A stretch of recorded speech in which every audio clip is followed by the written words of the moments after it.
It's Friday Night Live with your host, Wolf Brother Mythos, and the Freak. And now for the car wreck of a show, the Frog and Fist. We're freaking live. All right, what is up? You didn't want to sip? It's Wolf Brother Mythos. I'm Freak. Welcome to the show, y'all. Welcome to the show, guys. So good to have you. So good to be here. Oh, heck yeah, man. I live for these days, man. I definitely have been looking forward to the show today. I want to show off some things and talk about my games this week. You know, I told you guys I was hyped for my games last week. You think? Richard Smith. Night, brother. Get some rest. So glad you stopped it. Superfly. Hype for the show. And if anyone's interested, we're going to be hanging out after the show, doing some hobbying and painting. So if you want to join me and Superfly afterwards, feel free to let us know. Been a heck of a week. What about you, brother? Yeah, it was one of those weeks of heck. Yeah, but I mean, overall, it wasn't too bad. You know, I'm on call this weekend, and I'm on call Monday, but not bad. Brother Rob, what's up, my brothers? What's up, Rob, my man? my man. How you is? Man, I saw that picture of Rob on that motorcycle. I was like, okay, now that suits you, my man. That suits He's you. a badass. Oh yeah, it misses. I miss my ride so bad, man. It's ridiculous. Anywho, but yeah, so it wasn't too bad, but yeah.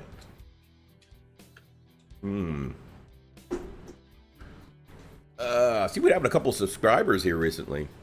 Yeah, we're actually past the 930 mark. Holy crap! We've I never been in thought. We've been in the last 20s for, I don't know, almost a year now. Yeah. It's kind of like, you know, a slow little bump here and there. But yeah, the last 6 days, Dustin Johnson is subscribed. The last 3 days, David Harper.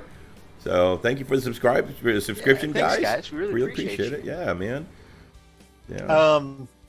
Miniatures Paintbrush, I actually, and I had a game last night, and I actually took the miniature I received from him of, you know, the Space Wolf with the big ass massive dreadnought axe.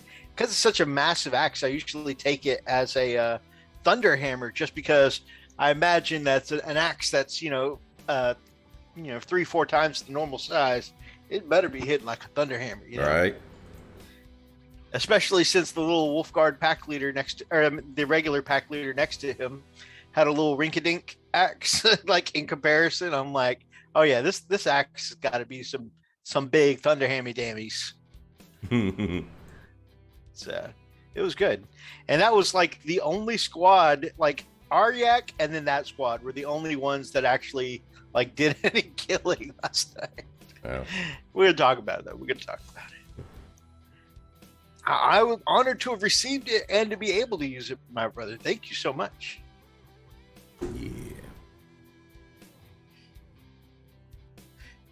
So how's your week, brother? What you got for a poke chop this week? I had a pretty good week. Got a little hobbying done. I got so many different hobbies, but the nice thing about I was able to actually touch each one of them. Touch it. Got a little hobbying done on the table. Been working on a couple things. Been working on Radicar. Where's that mofo at? Where's this mofo at? Radicar, where you at, bro? Okay, there he is.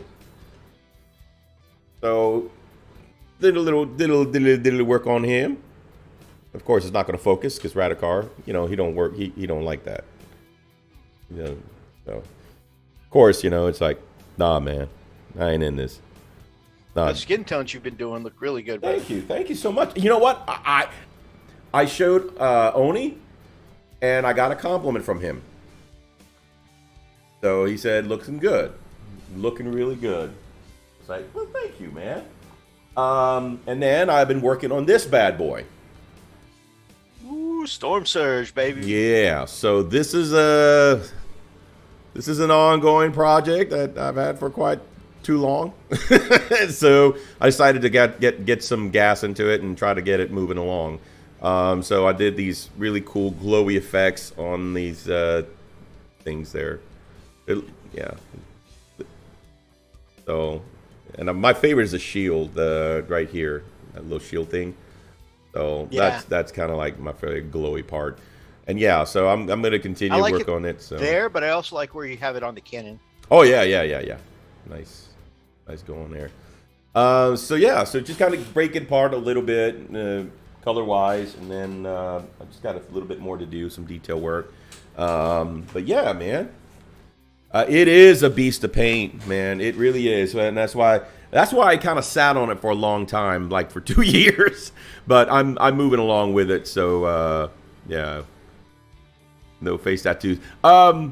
Yeah, Bob Evans, I do plan to put a face tattoo, but that's going to be like towards the end for Radikar. I really do like the tattoos on it. Like I said, this was just base skin tones for now. Originally, I set up the skin tones that I had on there were a little too warm, and Brother Oni called me out on it, which he should have. I mean, it was a little too warm. It looked like, I mean, he's a freaking blood-sucking dead guy. You know, he should not have warm blood. Just saying. So I went ahead and I corrected that method. So, aside from that, I've been beating the living hell out of my drums. Getting a lot better, way better. I'm really impressed with how well I'm doing. My 90-day challenge is trudging along. That by the end of August, I should be pretty pit, man. And then I've been playing some video games. Love me some video games. It's been really nice. One of the games that I've been playing, oh my gosh, it is I die. I have to take my inhaler for my asthma. We're playing Prop Hunt. Originally, I started playing it. Well, I've been watching it from Markiplier, and I gotta play this. And so did Nina, chick. She was like, "Hey, I'm watching it too." I'm like, "Okay." So we both got it, and oh my god, she and I started playing, and it just had us rolling. And then we got Brother Mythos and his lovely wife Lily, and also Oni involved. Let me tell you something. When my wife can hear my daughter screaming, like in the other room, cracking up laughing, I'm telling you, it had us in stitches. Because basically, you take the shape of a prop, of a cup, a can, whatever it is that's in that room. Or in any room that you go into, and you basically change to that, and then you have a hunter, and then he goes around, or she goes around, and basically tries to figure out whether you're the prop or, you know, or not, right? And so they go shooting around, right? Oh my gosh, it's hysterical. Yeah, it's so much fun. And I just got done another episode of Emily Wants to Make Me Crap My Pants, or as it's well known as Emily Wants to Play. I finished that up. Yeah, that was an incredible Let's Play. I got to 3 o'clock. If you're familiar with that game, it is a jump scare horror, and it is scary. Very spoopy. It's all about these nasty little dolls jumping out in your face, and let's just say I screamed and cussed, and I freaked out a lot. It's so fun to watch him play that. Yeah, he likes watching me play that, because I'm serious. God, yeah, just and the creep factor is on 10, man. It is just up there. But it's still fun to play, and it's challenging. So at least I got to 3 o'clock. We'll see what it's like getting up to there to get to at least 4 o'clock. You know? Yeah, 4 o'clock. Emily comes out. God, I'm so good.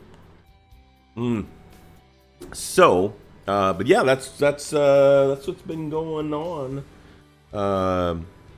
Yeah, man, just been doing a lot of that. Been playing a little bit more of Drug Dealer Simulator. So I'm still a badass. Yeah, man. Steve, my man, you have a great night as well. Thank you so much for stopping, man. Oni says he out drug dealed you. I don't know. Oh, he's so full of crap. He's the worst drug dealer.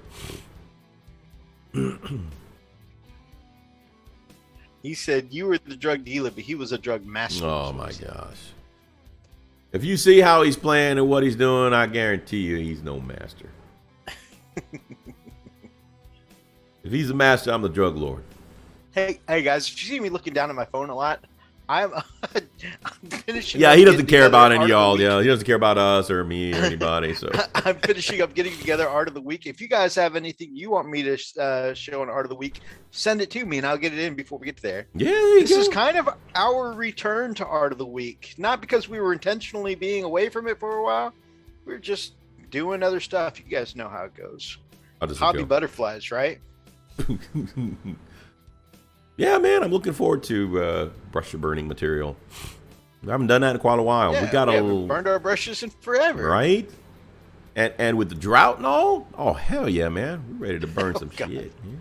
There's not a little rain in here this week. I got nothing, dude. You got nothing? Nothing. Man, we had some big ass like Yep. ping pong ball raindrops coming down. Everybody got it. Everybody. But if you look at the map and where all that stuff was, like here's Magnolia, the clouds were like, yeah, here we go. Whoa. Screw this property Yep. in particular. Yep. Yeah, no, really. It just went all the way around us, man. I'm like, what? That's funny. Yeah, so we're dry, man. We're super, super dry.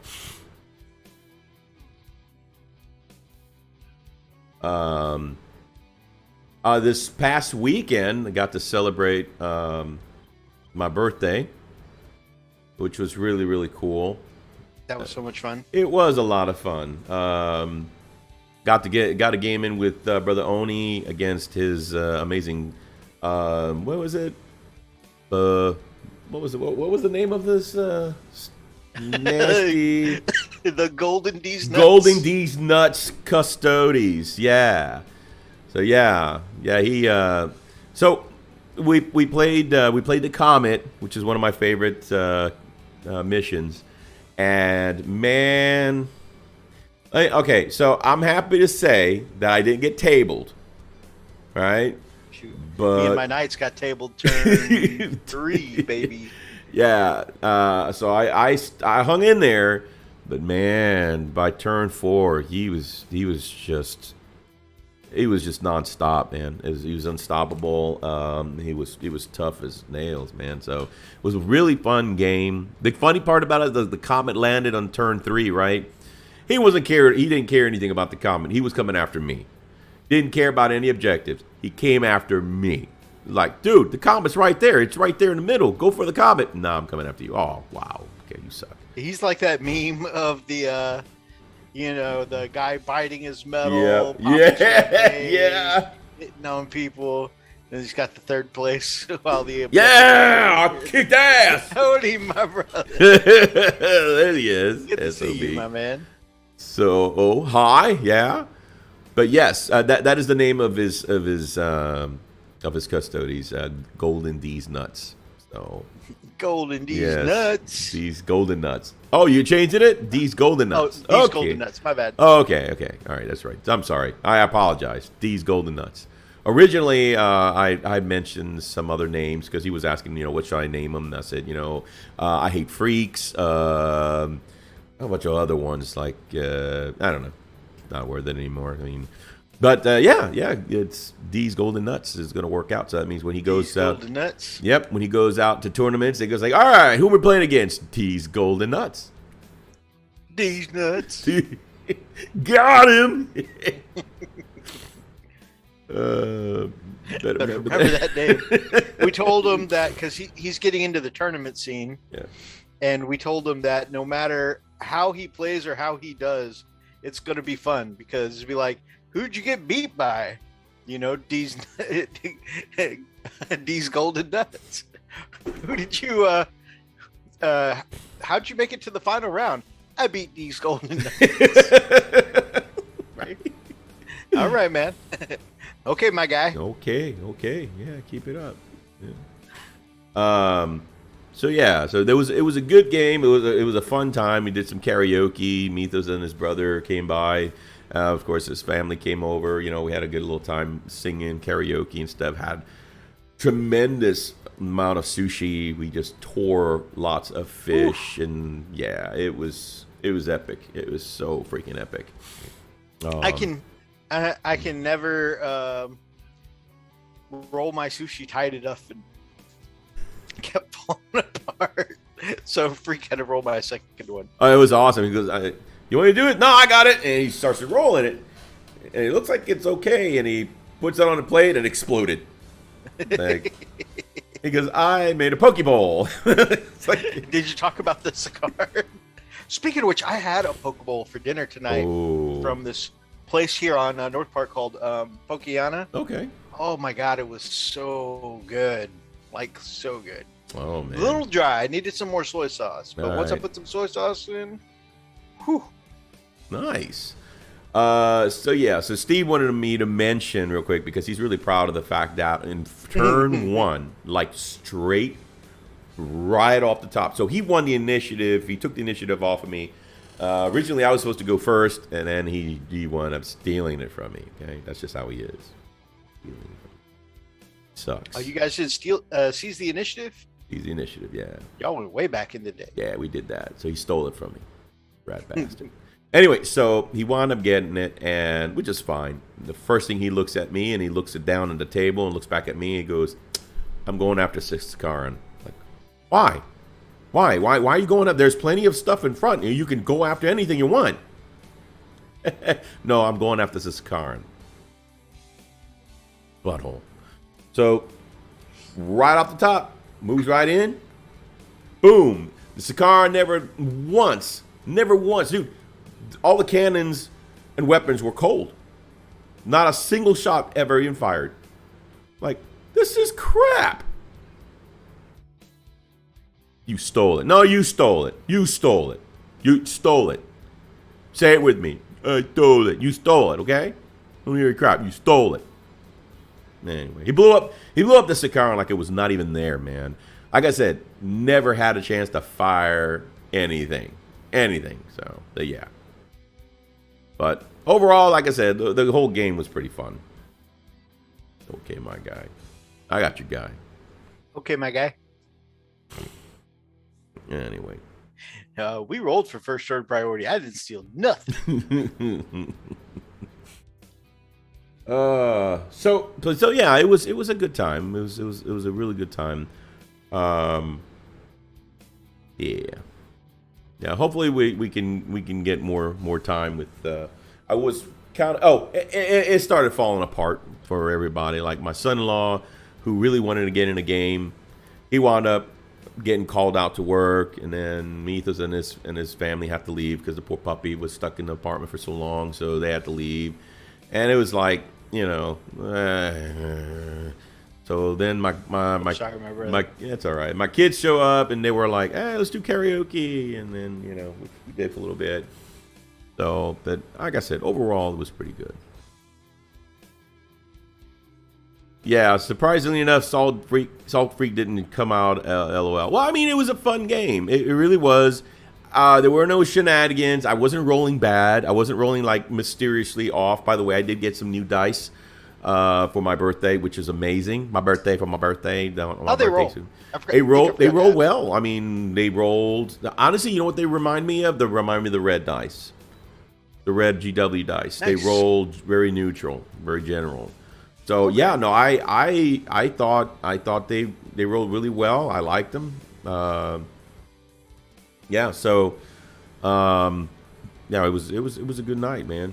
Yeah, rolls were decent. Yeah, and that's just it though. The rolls were really good. I rolled well for hits. I rolled well for wounds. The problem is that those damn saves, man. Those 4-up invols. God dog it, man. Oh, jeez. Yeah. Only don't miss them. No, he's like, hold on. I'll save it. Okay, really, dude.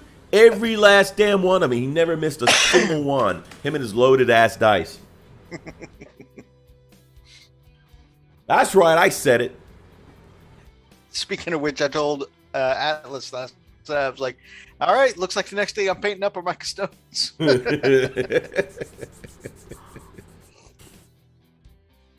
Everybody want to be lit. All right. So anyway, so yeah, that's because you can't prove it. Yeah. So That's awesome. Yeah, overall though, man, it was a good weekend. It was, yeah, and even better than that. Well, yeah, I could say better than that. I've been monitoring my sugar levels because my sugar levels were really high. Last week, my actual birthday on weekend on the 18th, I learned that I was hyperglycemic, type 2 diabetic, and it freaked me out. My numbers were like 226. No, bullcrap. It was 260. 260 because the day before it was 263, and so got a little worried. So the entire week I've been just staying off of. I hadn't gone to the doctor yet. I'm just trying to do everything with exercise and healthy eating, and it's really paying off. Doing the what do you call it? The Bragg's apple cider vinegar with the mother. Morning and evening, and doing all kinds of stuff, and I've gotten my lowest numbers was 123 today. That's the lowest I've ever seen. Yeah, so 123. I'm like, whoa, that's normal. That's normal freaking level right there. 123. Yeah, that's awesome. And it kind of bothered me because my a friend at work, she's a director of radiology. She baked me a freaking cream cheesecake for my birthday, and I couldn't do anything. I kind of like, thank you so much, and I'm gonna give it to my family. So, but I started I was like, you could probably eat a piece, and I started to. I'm like, you know what?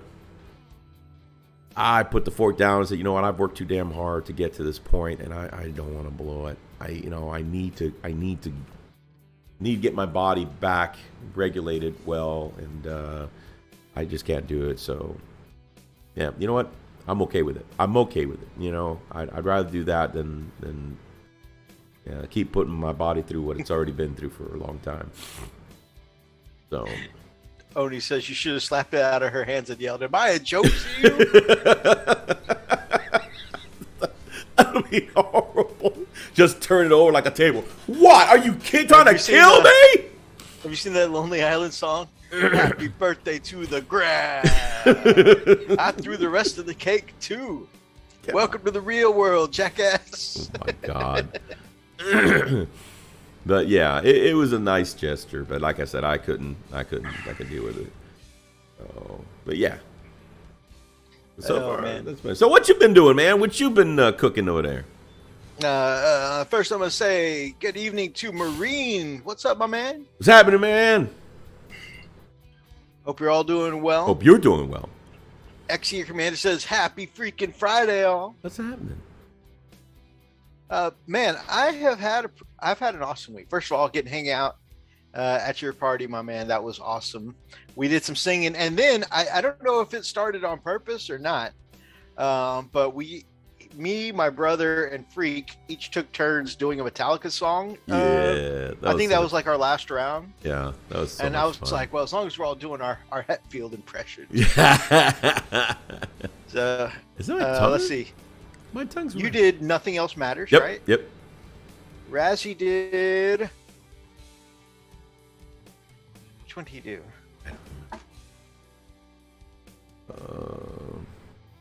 Metallica. Man, Nina's got a video of him, and I just am blanking on it. Yeah. And I did Unforgiven. Ah, there you go. Yeah, it was funny 'cause, so fun, man.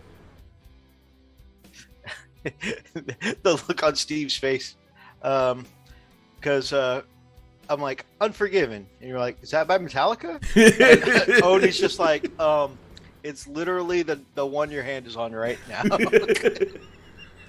Next to it on the list. Oh man, it was so cool. But I'm gonna tell you right now, Mitho's brother Raz, not only can he sing, he makes it work. He makes it work.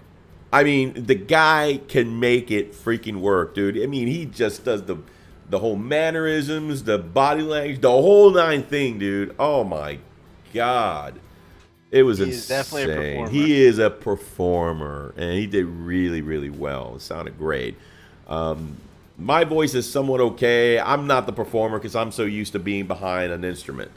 But, you know, it was still a lot of fun. We had so much freaking fun.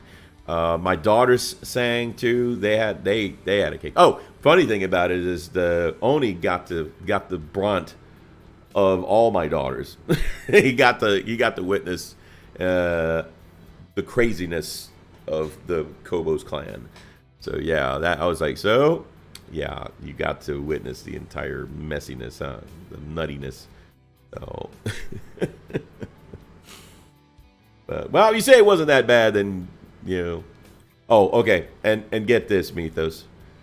So he's packing up, ready to leave. Everything was good. I'm telling him goodbye. He's telling everybody goodbye, and then he stopped. About you know, he's walking out. He tells Michelle bye, and all of a sudden Michelle turns around, goodbye, my son. Like,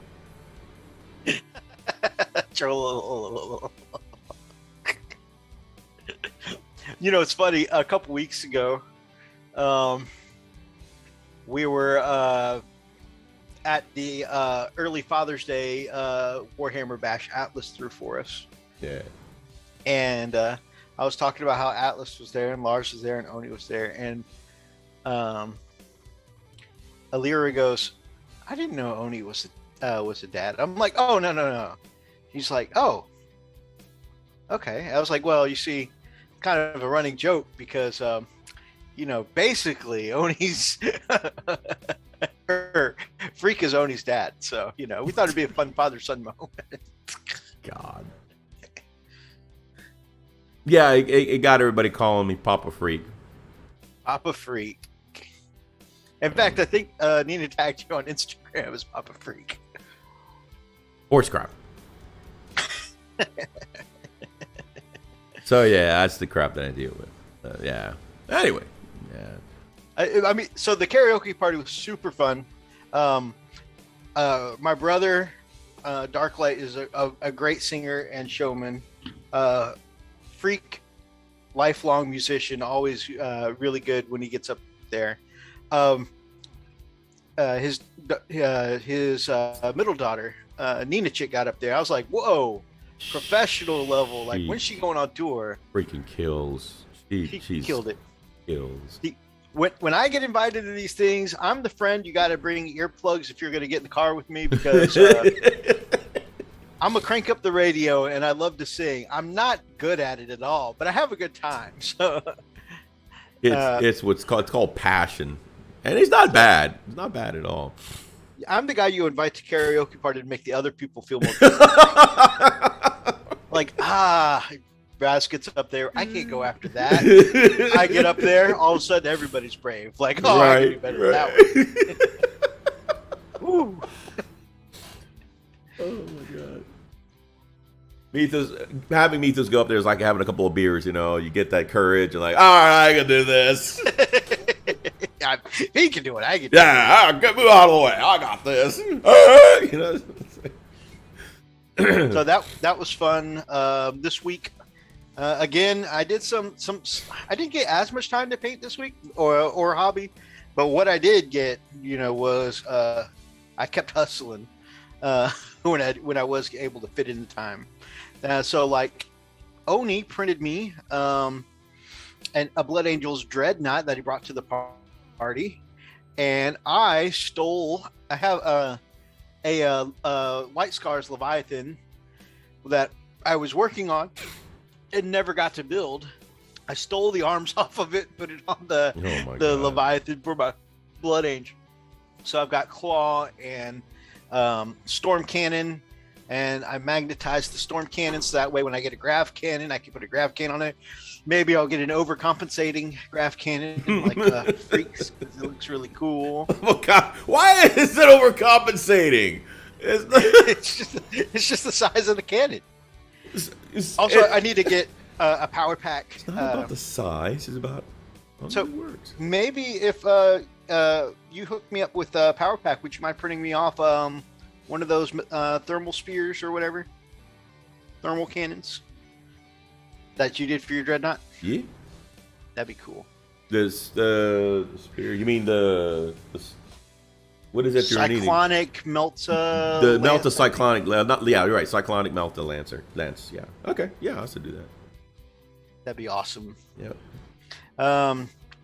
I rushed and painted like I say rushed, but I mean I tried to do as good of a job as I could, because this project was like a multi-year dream for me, and I just never got around it. Because I mean, I was acquiring pieces. I got a Forge World Eaters Contemptor body, because ever since I saw Murderfang, I love the box dreads. They're classic. They're old school. Remind me to give Freak the files. Okay, thank you, my brother. But Murderfang, he's got like this rah pose, but on the squat little box dreadnought body, it's like you're not sure how he wields those big ass claws, because he's so squat and box shaped, right? And you're just like, how's he Wolverine when he's the shape of a box? And so I ever since I saw these claws, I was like, I have to do a Wolverine inspired one, which meant getting a Contemptor, so that way you could get the more mobile, more people looking legs, right? And then I wanted to do like the Wolverine kind of lunging pose, so I articulated the arms up and kind of went for this kind of running pose there. All right. The Frost Claws, I finally found a use for Aethermatic Blue. It's known as one of the weakest contrast paints, and I've never been able to make it work as a contrast paint, but through the airbrush, look how rich that color came out. Looks great, man. So Aethermatic Blue through an airbrush is beautiful. And then you can see on the shoulder pads here, I've got that transition, kind of darker at the top where it cuts off from the corner into the lighter blue towards the bottom. So yeah, I was hobbying with Oni and Freak for a little bit the other night. We only hobbied for like half an hour, but it was, you get it in where you can fit in, right? And I actually redid this twice, because first I got it a little too dark with the shading. Then I went and brightened it back up with the blue, and then it was still, I over brightened it. So then I went in with my mid-tone and then my shade, Space Wolves Gray, and kind of worked in the gradient again. And I think it came out much better that way. Nice. So, and people who are afraid of using the airbrush, obviously I'm no Kenny Boucher, I'm not that great. But there's things I think I've gotten way better at over time. Like, I've always been proud of the way my energy effects come out, right?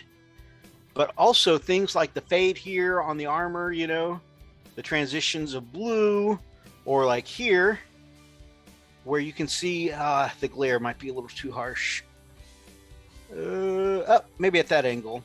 So I've got just a strip of black going down the nose, down the head, and kind of around the eyes like a dog's markings, and some blue on each side of the nose, the snoot. Those are all things that control that I had to, even I'm not as good as, let's say, Freak or Oni with the airbrush, but, just a little patience, and, the paint doesn't come out right the first time. You can keep painting it, and if it builds up, you can strip it and start again. You get it in where you can fit it in, right? Late night with Mythos. Kaiju, my brother. That's right. That's right. Are you excited about the new contrast paints coming out? Yes and no. I'm average, my guy. Oh, man. I take a look at those ultras that you've been working on for me. I can't call you average, my man.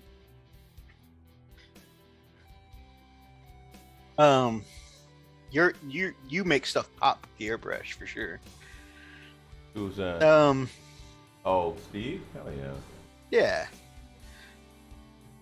But yeah, so just little things like that, just people are afraid of the airbrush. I was afraid of the airbrush for a long time, and every once in a while, if I don't use it for a while, I still get anxiety going back to it. But it's just it takes a little practice, a little work, but also, I mean, if you overspray something, you can clean it up, like the little Bissell commercials. Life's messy, clean it up. I did the Blood Angel I started last week on the show. I did more of the colors. The only thing it really needs is maybe a little edge highlighting and the eye lenses. But yeah, I pretty much filled in all the rest of the colors, washed the metallics and stuff like that. It looks so much vibrant and more vibrant and lifelike here on camera, but it's so much darker and muddier in person, and it's just not that super vibrant look I wanted. So this is test number 1, and I'm not getting rid of this yet because this might be what I go with. You know, I mean, I like it. It's just not what I want. So now I'm going to, and this was doing undershading and then going over with a thinned down contrast paint so that way the gradients could show through. Looking good. Thank you. We should do an in-person hobby night. We really should. Now I'm going to go, instead of the undercoat method, the next technique I'm going to be trying for my Blood Angels is the technique I use for my white scars, which is to go in with my brightest color, or close to brightest, and then do a little bit of highlighting on that, but then use the airbrush to shade in my shades instead of the reverse, because it's easier to start bright and darken, which I learned with my white scars, than it is to highlight up, right? Because some areas will stay dark. To that note, since the thing I really wanted was a very vibrant red, I ordered Wicked Colors makes really, really, really vibrant airbrush colors. This is the same brand I used. If you've seen any of my purple power sword effects or the glowing lights I did on my battle wagon, it's the same brand I use for my purple glow effects. You see, it's a very rich, vibrant purple. And so I decided to try that brand again for their very vibrant and vivid red. We're going to see how that goes. And I'm going to start with this bright ass candy red, and then I'll go in with some Space Wolves gray, because it's got a little bit of a cool tone to it, and I'll add in my shadows to it. It's a great gray with that hint of coolness to it, and I think that coolness will tie in well with the red. So same paint scheme, just different methods. And then I'll see if I want to use the undercoat or airbrush shading technique. Mm-hmm.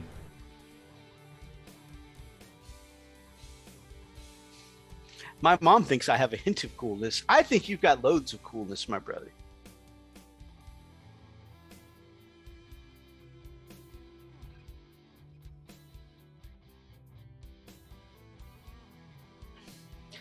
All right. Anything else on the hobby this week? I think I put all my focus into getting Murder Fang completed right away. Oh, this week, Lily, or this past Sunday, Lily joined Lily and I joined Gamers with Coffee and Mini War Mutt for some Zombicide action over on Gamers with Coffee's channel again hosted by Mini War Mutt. He had the table set up. He was using the webcams to run us through the game, and that was a ton of fun. We had a little bit of bad luck at the beginning, spawning an abomination, the strongest, hardest to kill zombie right towards the entrance we were at, and so we were kind of running from him for most of the game while trying to finish our objectives.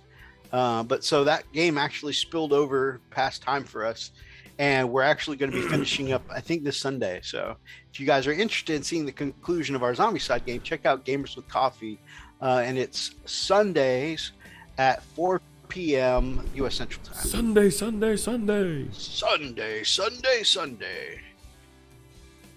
Where's the rum? Good evening, Hellworks, my brother. That is a good question. I wish I could still have rum.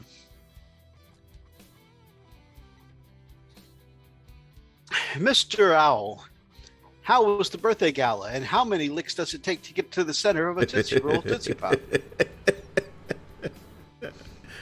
Yeah, it was fun. It was a good time. It was a real good time.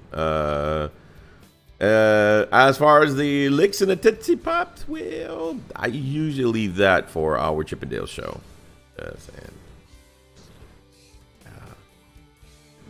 We get a lot of booze for it, but we're not quitters. They weren't saying boo, sir. They were saying boo earns. Let's see. Add. Let's see. Noise compression, polarity limiter. And I know Killy's been asking for pictures of the Leviathan from Mr. Owl. Mr. Owl said, nope. We don't need to showcase that. We were talking about it right before we started. Oh. Did y'all get pics of the event? See, what had happened was... Yeah, there's a thing. We meant to. There's a thing. But it turned out to be a really hectic day. Yeah, it was. And so pictures were not had. Yeah, it was. We don't talk about the dread. I keep trying to tell him that every heroic figure in like anime and video games and stuff like that, they do that looking up and to the right, like I have arrived. So here's the thing. This is what happened. Okay, I'm gonna just tell you straight up what the hell happened. So I get the whole thing assembled. Everything's great, man. And the thing is, I leave the head out because I'm gonna paint it the way I want it. Looks great. I go to try to put it in, and I realize I can't put it in. Everything is closed. The head had to go in there. Giggity. And I had no way of knowing how to do it except that I had to actually grind down the back of the neck, the back of the skull, or the head, in order for it to just barely fit. The problem is that when it finally set, it was like this. It's like, I'm done. I hate my life. I keep telling him it looks fine. But I also understand because when I'm upset and he tells me something looks fine, I don't believe it either. So I can show it to you. It's just like I said. I took pictures. I'm pretty sure I took it. Let me see if I can find it here. Week.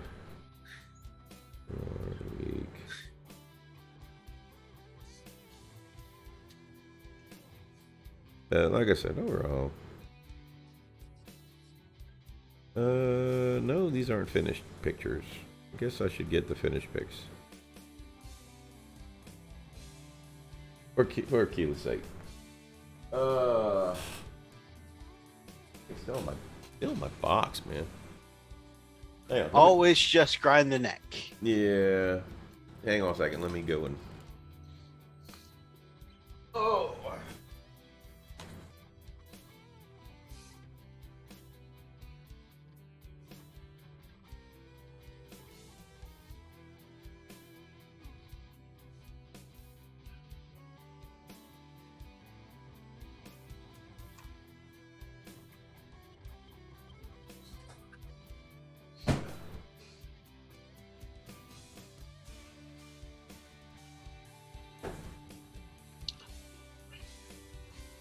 All right, so what you guys working on tonight? I'm sitting here playing with one of my dreadnoughts, my Leviathan, and I realize this is the head for one of the Contemptors. This is the wrong bag, or the wrong bits bag.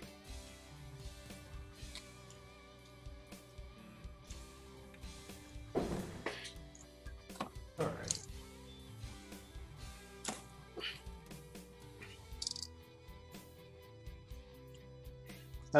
If you make it too small, add a little green stuff and you're good. Working on the Contemptor from the Horus Heresy box. Nice. Yeah. I tried different things, and I was just really disgusted. It was a stupid mistake. When I do that, I get tunnel vision, and I don't do too well. That's something that both of us definitely do. Yeah. we're not happy with something, that's it. Yep, I'm done. Done. Freaking done. Let's see. Here, I posted on the Art of the Week. All right.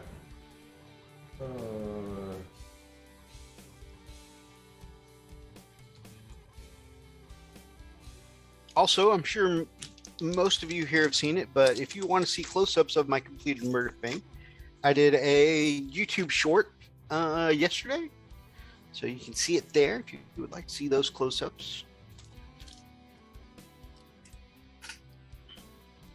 Also, another thing Oni hooked me up with this past week. This is the Blood Angels Terminator Praetor, which is very cool. Comes with Storm Bolter and sword. And you can take the badass Blades of Perdition on them, on anything that's a power sword. I'm waiting for the varnish to dry. Anyone have tips for AK varnish and the airbrush? You got me, Bo. I just put in a little flow improver and then a few drops in and go. I don't really have any tips. I just kind of do it. Except for one of my favorite games. I'm just saying. So I got the Praetor from Brother Oni, and also I mentioned a couple weeks ago that Brother Oni taught me how to play Underworlds, and he asked which warband I'd be most interested in playing, and I was like, oh, I really like the little Silk Ninja I was playing as last time. Underwear or Underworld? I heard Underwear. We played both together. Oh, okay. I was wondering. Not at the same time, though. You didn't invite me. Thanks. But I was like, but that's your main army, and you're taking that to like events and stuff like that. So I think the next one I'd go for is the Daughters of Cain. And he's like, oh, well, here you go.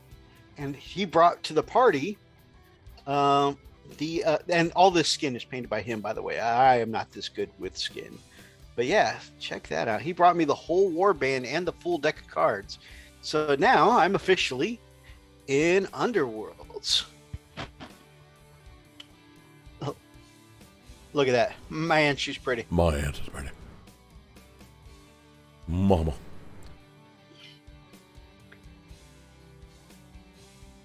Lady cracking that whip. That whip. And one more. Sexy dog. The dual wielding short swords. Oh, gotta love it. Sexy.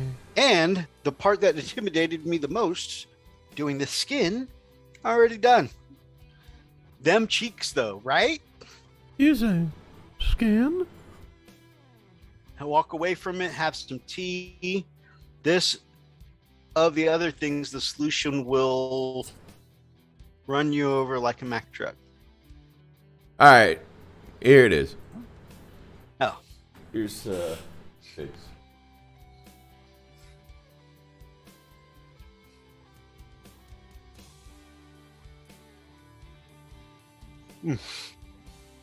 I'm like, I don't see anything. It's because I'm looking at the live feed from Zoom. See, it's a good looking dreadnought. I love the highlighting and shading. By the power of shoulder pads. So this one didn't come with the cyclonic Melt-A-Lancer. So I had to print it. And it came out pretty well. It looks great. Came out pretty. And it looks very much like the original. Came out pretty beefy. Oh God. Now he's like, "What's up there? What is up there? I can't see. Can you tell me what's up there?" So yeah, that's just.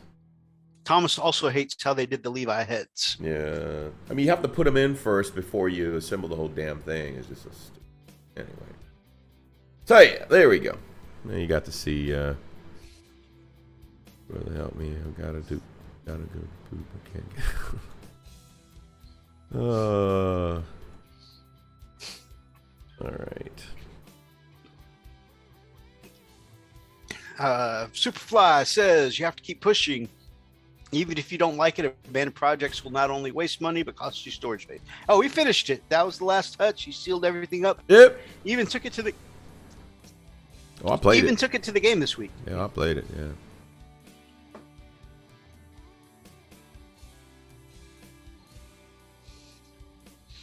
Just looking for That's awesome.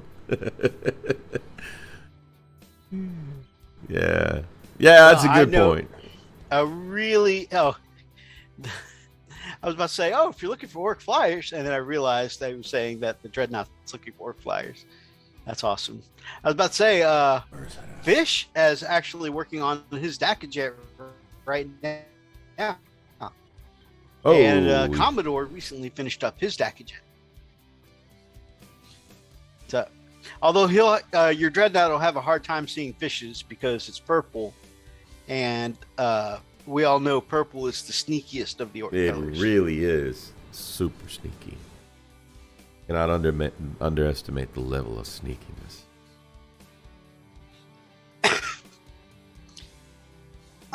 I was coming across, going through my stuff looking for bits this past weekend, and I came across my third-party Ultramarines Contemptor printed out by Brother Richard. Nice. And I'm like, oh man, that's gonna need some paint on. He looks so much better. Like I had the Gatling cannon on him, and I hear that in Heresy the Gatling cannon is really good, but in 40K the assault cannon is just not enough. I feel like you on a Contemptor most people go double. What are those? The mortal wounds ones. The double. What are they called? Those guns that deal mortal damage. Do you remember the name of the guns on the inside of your Leviathan? The Begins with the V. Volkite. Volkite, yeah. Most people put double Volkite on their Contemptors, but I've always loved las cannons on a Contemptor. So Yeah. I actually, for reasons, have extra las cannons. I'm like, that looks really good. I think that's a good idea. Unfortunately, the Volkites don't have range at all, man. They're great. They're great for short distance, but they don't have range for nothing. 18 inches, man. On the big ones or the ones in the chest? Well, the ones in the chest were just 18 inches. So. Let me take a look on what it is on a Contemptor. Curious to see, because, like I said, I was really disappointed how weak that was. Like, what? Yeah, because a lot of people go fishing for mortal wounds with the Contemptor in the competitive scene. Yeah, no doubt, man. Oh, that's not the relic. That's the original. Remove. I've been after the butt kicking I got last night. I've had Battle Scribe open all day, just trying to tweak things. So I was like, let's take a look. I just happened to have it like right here. Relic Contemptor. Oh, while you're looking it up, what do you guys think about my background? I got lighting. I got that for my birthday, man. I'm super cool. The neat thing is that I get to change that to all different colors. It's mainly for this and for my my Let's Plays, so I get to change the mood, and I wanted the blue, purple, green, whatever, It's really neat, man. So yeah, you're gonna make me clean up this hobby space of mine. I'm falling too far behind. All right. So it's only 30 points for 2 Volkites. So okay. Its cheapness is one reason why it's taken Absolutely.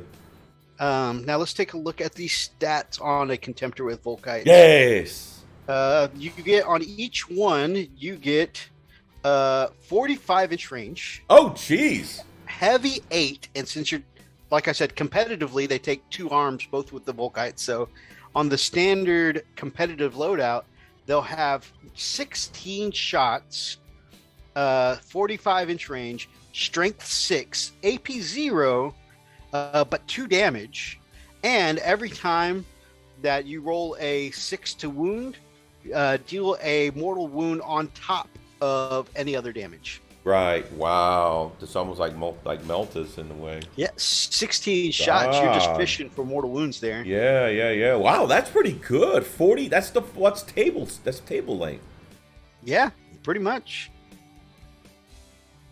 What kind man. So, We ready. We if can you've get got gas, something we with- get Volkites I got on there, bro. You got gypped.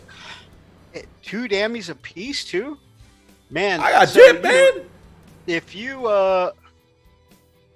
well, that's on a Contemptor, Yeah, it's so it's okay, not the man. same I'm for- talking about Contemptor. Look, man, you got gypped.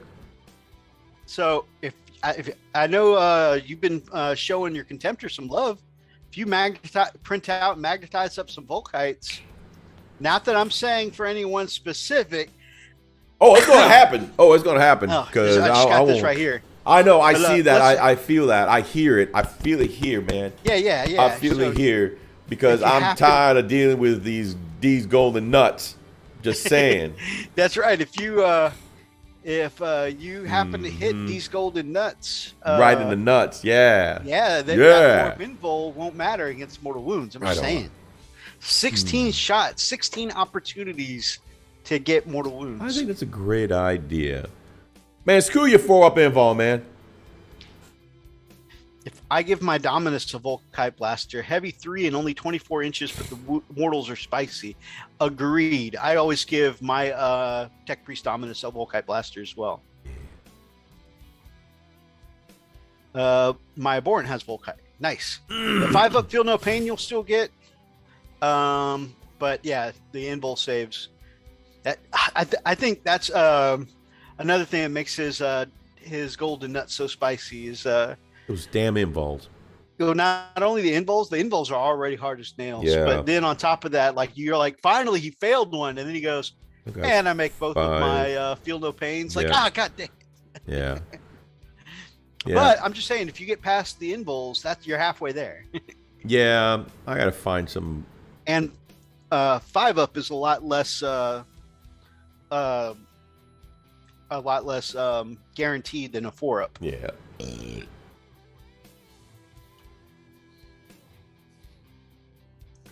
So that might be a good way to go. Maybe. Or maybe just do what you did. Just pick them up, just start throwing them around. I did not do that on purpose. Oni says, okay. Oh, let me see that. Let me see that. Oh, this is a great. You did a great job with this was an paint job. accident. This is so. Whoa! That fell out my hand. Did you Oh, see that? It was an accident. Oni, I am so sorry. Can I see I would another one? never do that I will on not do. purpose. I will be more careful. Oh my head! Oh God! Sheila will cut Could you imagine what that just happened? Got like 4 or 5 different. show and hangout. All right, see you soon, Superfly, my man. All this poor stuff is busted up. Was it- Freak, it I'm was telling you, blood it's an mob. It was accident. Freak, my hand was just shaky. My sugar levels were low or high or something. Earthquake.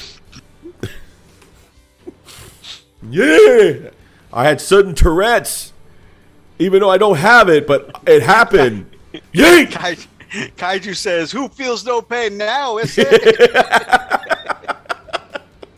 Wow. No man, it was an accident. Hey, brother, psst, you know what? Yeah. I'm with you. Accidents happen, man. That's what I keep telling people. Accidents happen. Anyways, so let's not talk about the ass whooping I got from Oni. Let's move on to the ass whooping I got from Brother Atlas this week. The double ass whooping. Oh, man.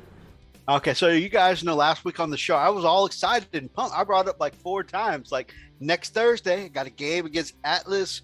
We're going to have a classic Space Wolves versus Astra Militarum Throwdown, which, by the way, we went back and looked at our matches, and we actually had done Space Wolves versus Astra Militarum in 9th edition, but still, it's a classic match that we need to do from time to time. Table flip will be an accident too, just say it. Ooh. That explains the air donut.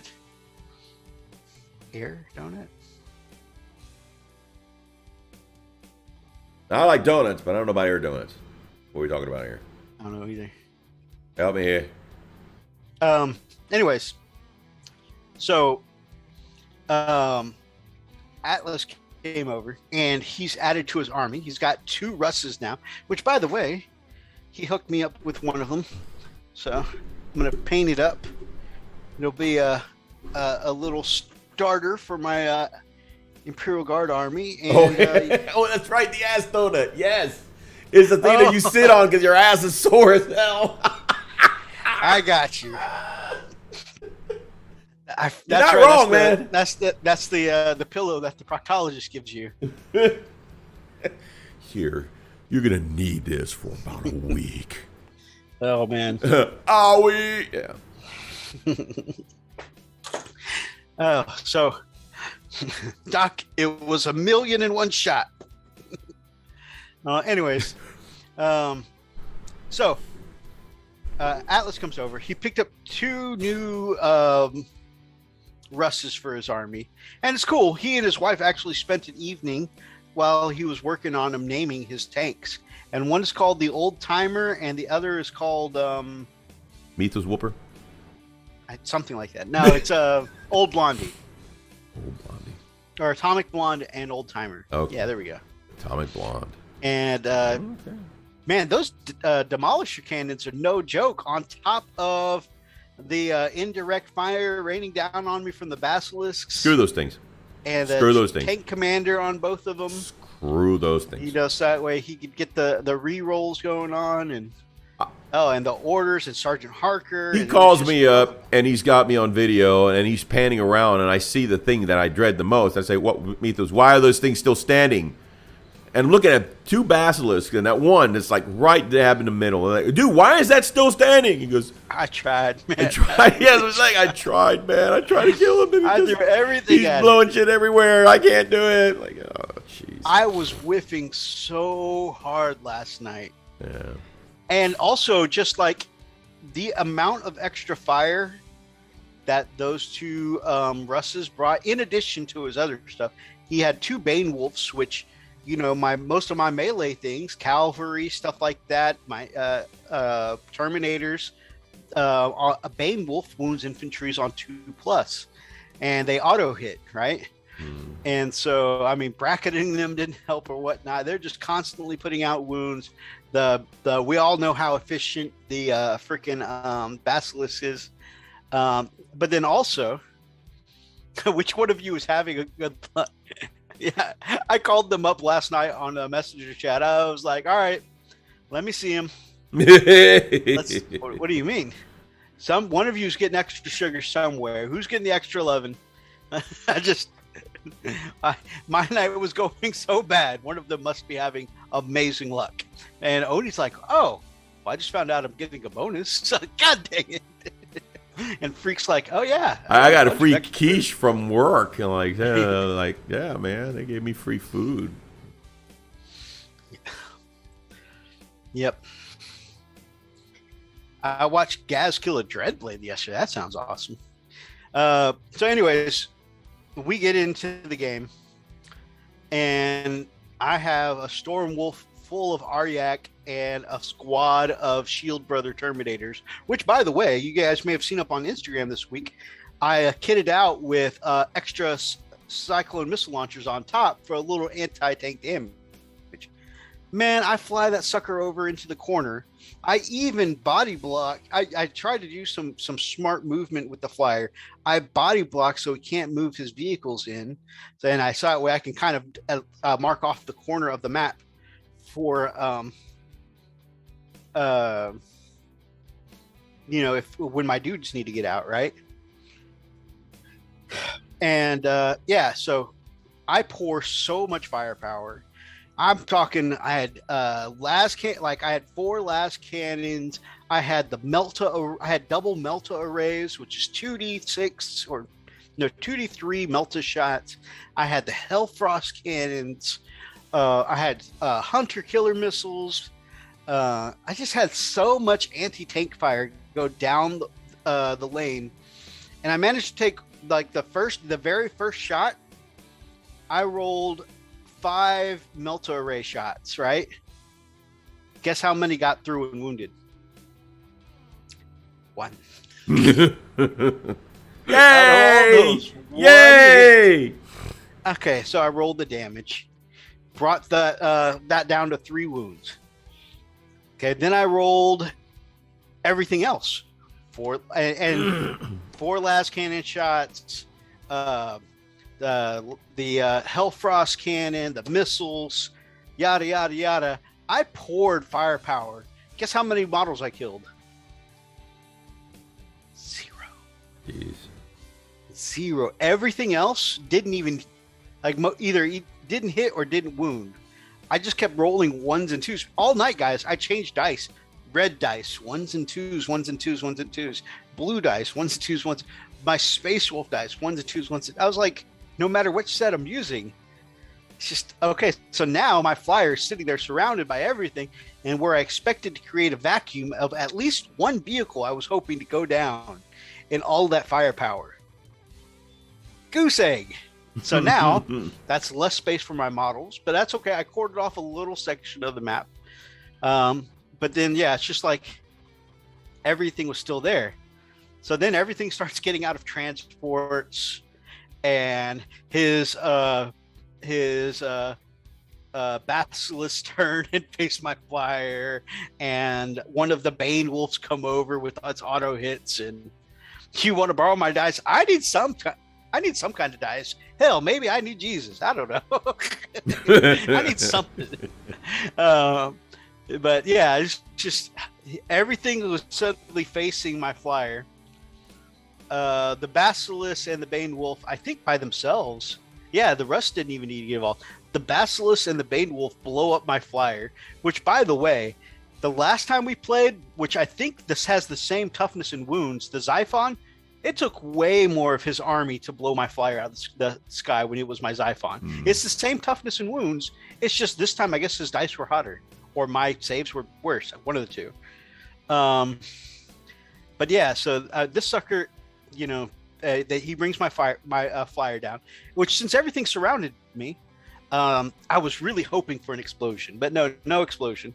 Oh, by the way, not only did stuff start getting out of transports and stuff like that and kind of like start moving towards me, but he had reserves. And, you know, if you have the reserves, if you get out on your own side of the board, you don't have to be 9 inches away from the model.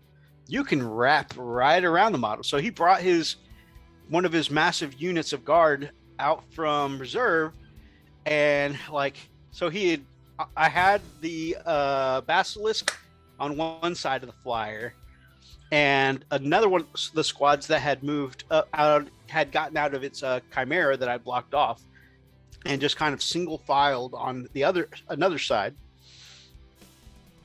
Well, the unit that came in from reserve just perfectly cupped that side I had set aside. I honestly had forgot that when you come in on your own side, you can come up within 1 inch of your enemy.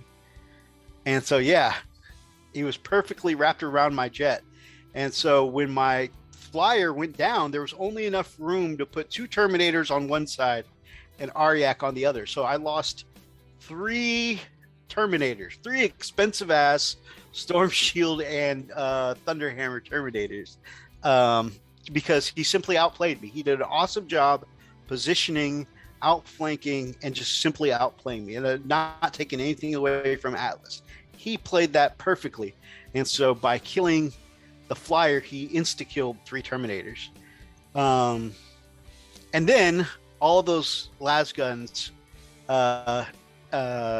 went down on Aryak and the Terminator. So that killed off another Terminator, the one with Cyclones. That Cyclone missile launcher never got to fire. So I was like, oh, of course, the newly painted model goes down before that's my Shikar with Oni. And then, so then it was just Arjak and the Sergeant, the pack leader. And they actually lasted for a while. They didn't die that round. They absorbed a ton of firepower. Aryak got charged, and ended up killing like 5. And then I think in combat, the pack leader took the last wound. But yeah, so like first turn, I killed nothing. I took out 0. My opponent took out 600 points. Jeez. Wow. Because he blew up that and my Razorback, and their last cannons and the 100 killer missiles. And so it's just like, oh. So now it goes into turn 2, and one person is still playing at 1500, and one person is now playing at 900. I was like, This is going to be a very, very one-sided game.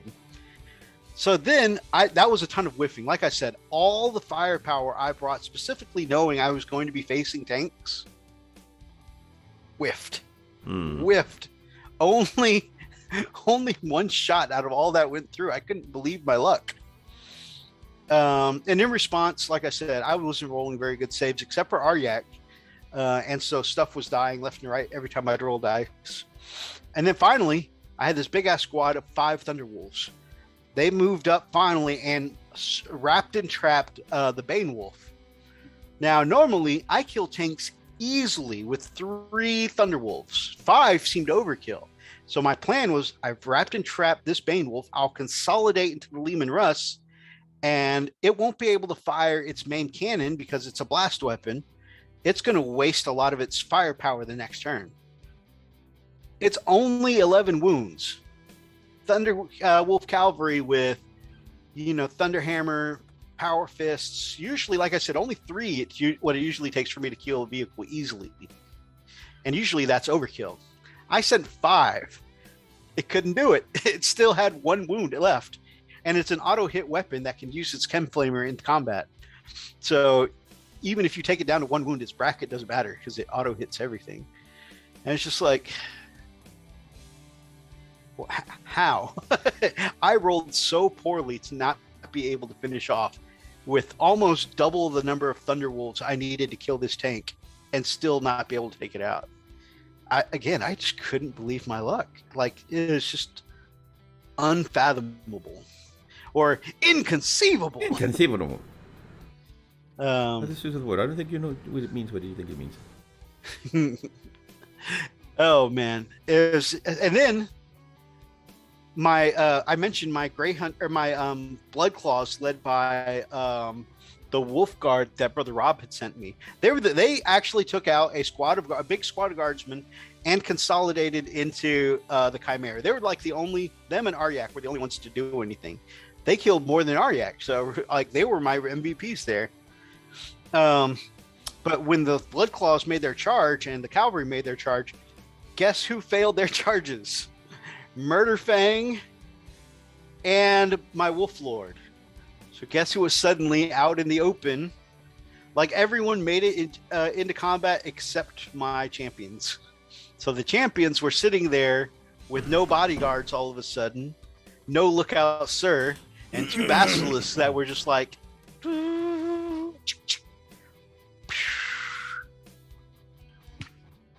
so Screw those guys, man. So we decided to call it there. So Atlas, being the gentleman he says he is just like, man, I understand you're frustrated. That was definitely not how that game should have gone. Your dice were horrible. What do you say we clean this up? And it's already 10 o'clock. What do you say we go ahead and lower the points to something like 750 and get it in a whole nother game before we call it? I said, you know what? That's really good of you. I appreciate that. So we wiped the board. We set up a 750 game. It was just as bad. It might have been worse. Oh, man. And so I love Murderfang. I love how it came out. And if he gets into combat, he does a lot of stuff. But against all the firepower of Guard, I think he just makes it into combat too late to be of any use. I think he'll be better when I take him against Space Marines or something. Or especially if I go up against a close combat army like Orcs or whatever. But I think a big tank army like Imperial Guard, I think Murderfang is just too slow to get there. I even thought about trying like a Dreadnought drop pod for 70 points. Or outflanking him even. But again, against all that firepower of like the Russes and the Basilisks, if you 9-inch charges are hard to make. And I think if I don't make that 9-inch charge again, then he's just left sitting out there like a duck again. Boom. So I think against Guard, I'm going to leave him at home next time. And I'll take, something a little more ranged, like my Leviathan and my Redemptors. But yeah, so that was kind of my experience. Again, we started the next game. I decided to go a little more Primaris. and just take a fast list. So I had cavalry that could zoom up to the tanks. I took an impulsor so the transport could zoom up to the tanks and stuff like that. And just again, early, right away, the Basilisk took down the Thunderwolves to just one Thunderwolf with wounds on him. The impulsor was gone right away, just blew up, and the guys were like foot slogging. And Murderfang again was just too far away to make a difference. So, yeah, it was two really rough games. So then again, I was definitely a little in my feelings last night. By the way, I started to record a battle report for the first one, and like I just couldn't put the energy into it to make it a good battle report. I was salty. I stopped filming halfway through the second turn. It did not manifest. Again, I don't want to put the intention out there that Mythos is a bad loser. Mythos doesn't do well when he loses. I don't mind losing. I will take a close game that was exciting and interactive, and I lose over a game where I win. It's a clean sweep. I just don't want it to be one-sided, right? If you lose and it was a good game, that's awesome. Like Oni beating me with his my knights with his custodians a couple weeks ago. I had a blast. That was one of the most fun games I had in a while. It was so good. But if I just feel like I never had a chance to begin with, I'm just like,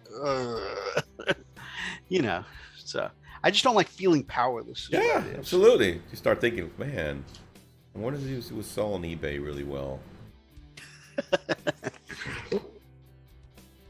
You got to remind yourself that you enjoy it. Yeah, I love this game. I love playing this game. Oh, I love playing this game. Got my ass whooped. Oh, all right. I'm going to stop bitching, guys. I just want to tell you about how my night went and tell you, again, I'm not just blaming the dice. Atlas is a really great general and played it really well. In fact, I feel like his skill level has really shot up in the last year or so. Like, not saying he was a bad player before, but he was a bad player before. His army is doing. But now he's just like really on top of everything. He screens really well. He mixed his firepower and mass bodies, movement, positioning. He does all that really well. That 10 wounds turning into 2 wounds lost really annoyed me. My smile went away so fast. Yeah, I could definitely see it in your face, Trap, for sure. All right, brother. You want to do some articles now that we talked about our hobby? Sure. Goodness. Now that I've been running my mouth and leaving you out for like the last hour. I'm good. Nice little nappy nap. I just had a bitch about my night. Why are that there now? Okay, let me see.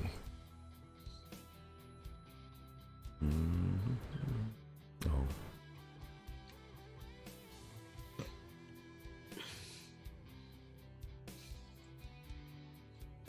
Better do. Here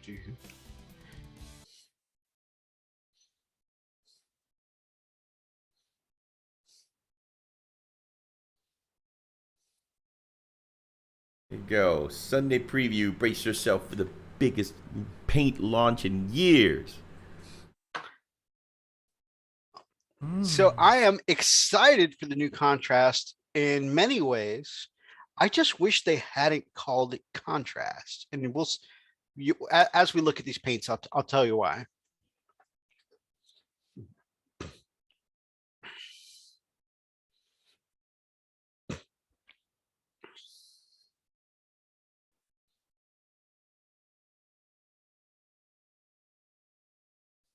Oh, that wow. Frost Heart looks really good. Yeah.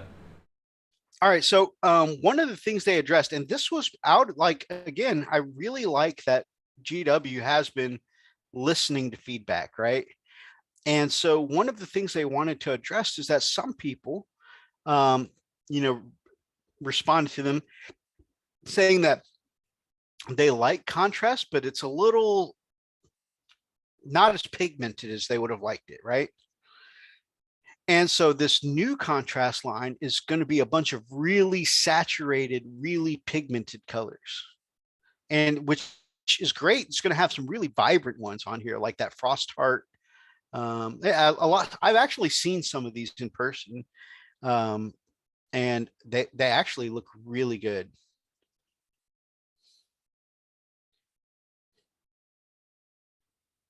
Oh, that's cool. There's one called Imperial Fist. Yeah, Yeah. and the Iron Jaws looks really good. The Bad Moon is one that's like glowing yellow. I can't remember which green I saw in person. I think it was the Striking Scorpions green. And I was like, oh my God, that would make for some really vibrant orc skin. That actually might save me some time with orcs. You can see here, these are all contrast paints. Look how vibrant they are. Right. Very pastel-y. Exactly. Now, of course, this is not the end all be all, like once you put your other colors on there and you can choose to highlight, not everybody's going to highlight. Some people use contrast specifically because they want that one stop, this is the color I'm going with, which is fine if that's your paint skill or desired technique. But like, look at that Imperial Fist. Yeah. That is, again, not your style of Imperial Fist, but for someone new to Imperial Fist who's intimidated by painting yellow, that's a damn passable Imperial Fist. It is a very yellow fist. It is extremely yellow. Yes. It is so damn yellow. Now, my thing about this is I wish they'd called it something else. And again, this is me nitpicking. But if you look at some of the things we're used to seeing, like the textures on the shark and the turtle, right? Or even on the Space Marines, those are really nice colors, but they're very flat colors, right? What is it Contrast has been known for is that pooling in a way where it shrinks when it dries and it gets into those cracks and crevices, right? And does the auto shading. I don't see any of that auto shade except for maybe in the purple in the left. Yeah, and the gray one you see on the Gray Knight. Yeah. But for the most part, like a lot of the colors, it looks very flat. Yeah, and that's why I would almost argue that I wish, because like that's what I know contrast for, right? Is that shrinking, self-leveling quality, Right. But this. So it's going to be, you're going to really have to do your research to know, am I going to get the quote unquote people know as the contrast effect with these colors? Which of the contrast colors are going to give me that quote unquote contrast effect, New shades in. So they're redoing their whole shade lineup. So if you like the old shades, the way they work, you may want to go pick some up now before these new ones come out. If you like the gloss shades have been discontinued. So you may want to go pick up as many bottles as you can get your hands on if that's your thing. I thought I was going to be one of those people to have to go get, all the gloss shades once they stopped. But now I'm really into black oil washes. And so, I'm not as worried about it now. But yeah, if you're one of those people who like the gloss washes, for your metallics or whatever, now's the time to go load up. So these are their washes, the new washes. They call them shades, but they're the new washes.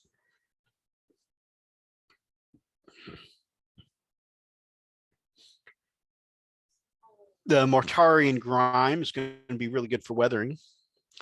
Their spray paints out. They've reformulated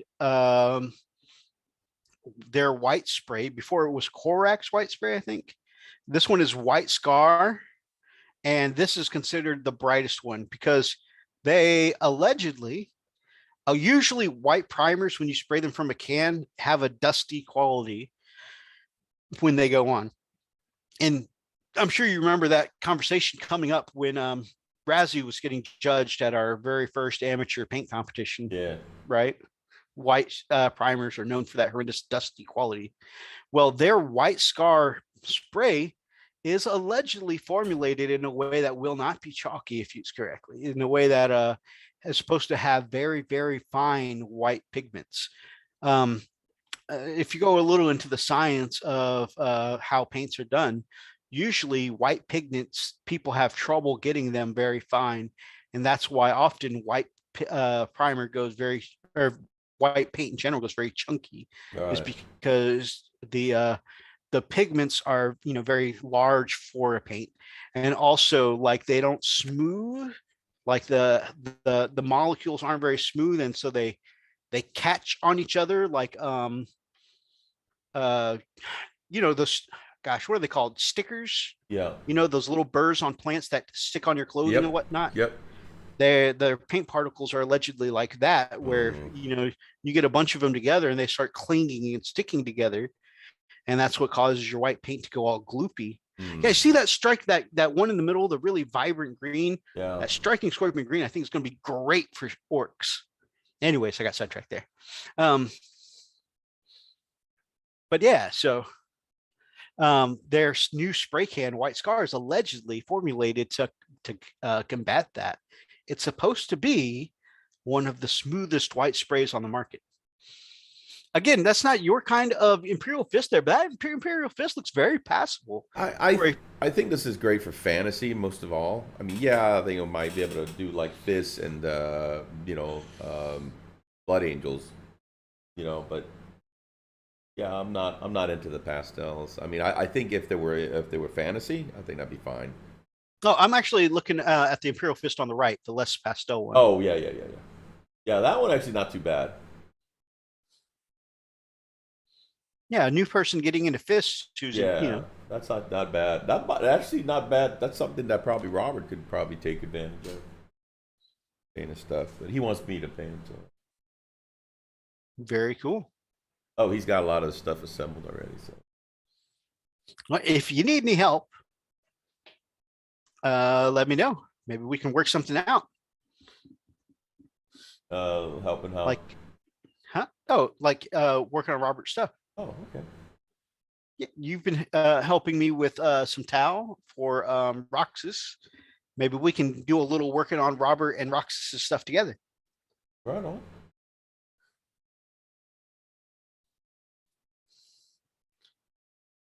So many paints. Yeah, their line is expanding for sure. So anyways, yeah, I don't know if any of you guys are going to get any of the new contrasts. There are definitely some I want to try, like that one purple on that big Slanesh demon. That purple looked really good. They didn't have a purple in contrast that I was happy with before, and so I'm excited to try that one out. And of course, that striking scorpion green, I'm really excited to try.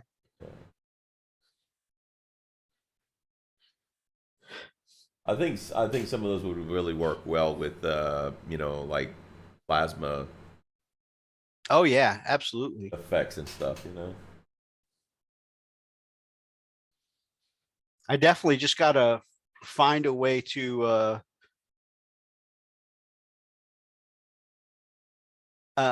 separate, do my research to know which ones are the really vibrant, glowy ones, and which ones are the traditional contrast. For real.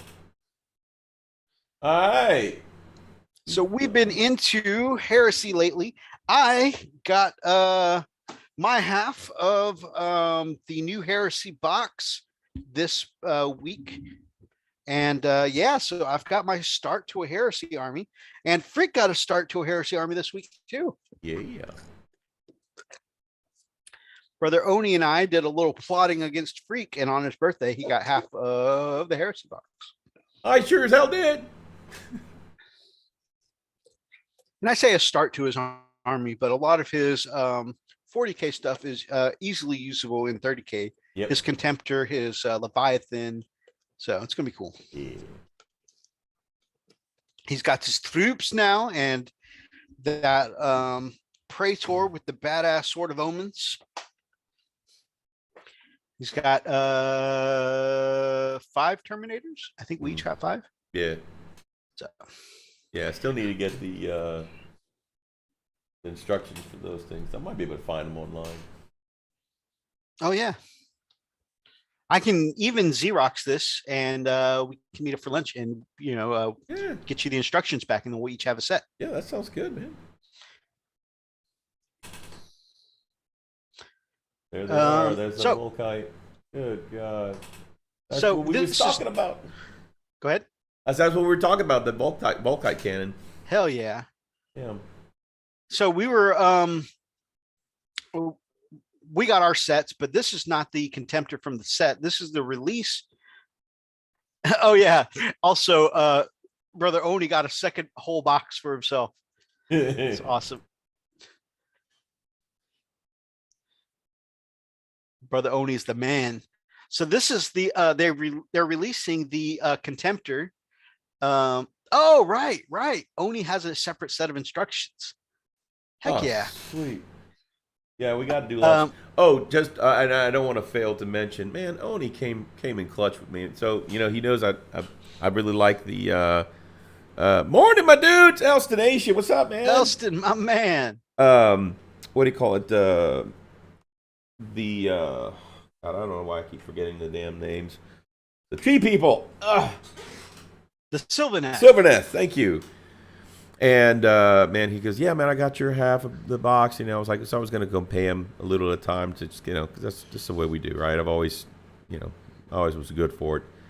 And he brings it. He says, don't worry about it. Happy birthday. He's like, dude, no. Yeah, happy birthday. Oh, you got the hookup, baby. Man, I couldn't believe that, man. It's like, so the Echoes of Doom box. I'm like, oh my god, dude. So it's so cool. So I think once I've wrapped up a little bit of what I've had going on here on the table, I'm going to start working on that, man. It's going to be pretty cool. Yeah, little AOG, baby. Yeah, man. Age of Sigmar. So pretty cool. Got your so we were jokingly saying Freak, this birthday he like tripled his hobby backlog. Yeah. He got a starter heresy army. He got a whole nother part of a Sylvaneth army to add on to his existing one. Yeah, it's got some good hobby goodness. And Brother Oni also hooked him up with his own warband for Warhammer Underworld. So we got to teach him how to play that. Nice. I say we in a very military way because it ain't going to be me. I'm still learning myself. But I really enjoyed what I played so far. Fish, happy Friday, brother. Happy stinking Friday, man. The warband is the Seraphon warband. So he's got the cool looking dino people. Yeah. Also, while we're talking about this and all these amazing gifts that Oni hooks us up with, he got them from the hobby shop Montag's Games, which Brother Oni hooked us up with our copy of the Horus Heresy box set, Age of Darkness, and was able to get not only himself reserved a copy, but also get a copy reserved for us here at the Frost and Fist. So Brother Oni always hooking us up. And a lot of the places he does that when he gives us the hookup is at Montag Games. That's right. Big shout out. If you guys are in the Houston area, check out Montag's Games. Really awesome hobby shop in the Houston area. Go tell him that the Frost and Fist sent you. He'll be like, who? I literally have no idea what you guys are talking about. Yeah, like who? What's the Frost and the Fist? They give you a shout out on their show. I don't know what you're saying. I don't know who they now. are. What are they? They have this sponsor called Oni. Oh, that guy. We know him. Yeah, he's a good guy. Guy, the owner will take care of you. Did you want to see him? Odie's in the back right now. he's performing at this moment, so don't go back there at this moment. Just wait till you're done. He's getting some discounts and stuff. Gosh, that Striking Scorpion looks so good. Your Striking Course Scorpion is so good. The new shades and the new contrast. There we go. New shades, new contrast line. I like the shades. I'm not gonna lie, man. The shades look really good. Yeah. I would be more into them if I might still be into that Soul Blight gray because it looks like it's really good for shading white. Yeah. That word of mouth discount, eh? Yep.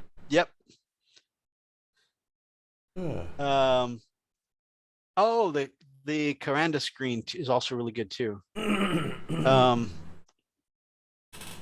But a lot of these look good. I think like the Pilar Glacier would be really good. Frostheart would make some really great frost effects. Yeah. Briar Queen Chill looks good.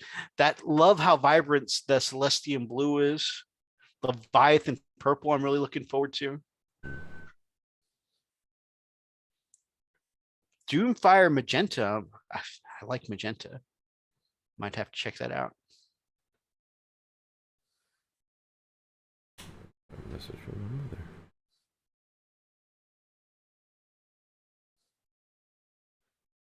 mother. Backdoor Shows, a Frosted Fist specialty. You know it.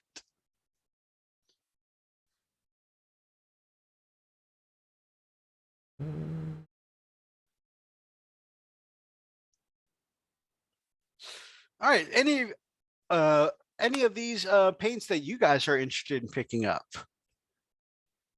And like I said, the purple I think stands out to be the most. Some of the blues, I use a lot of blues. Poxwalker Shade is going to be especially popular amongst greenskins. Yeah, you're right. Because they've definitely been going for kind of a bluish greenish kind of vibe lately with the new releases, haven't they?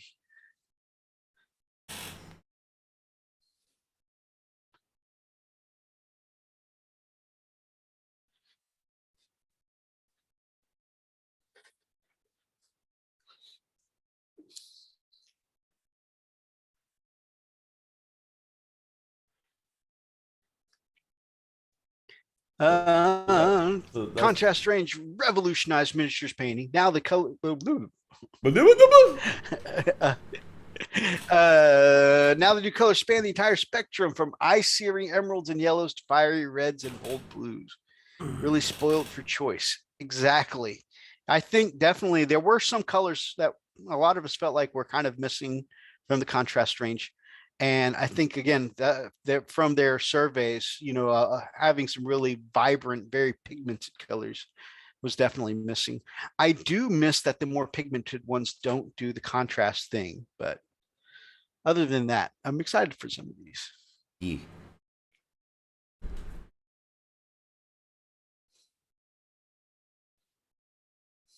All right. Oh, cool. They break it down here. Pilar Glacier.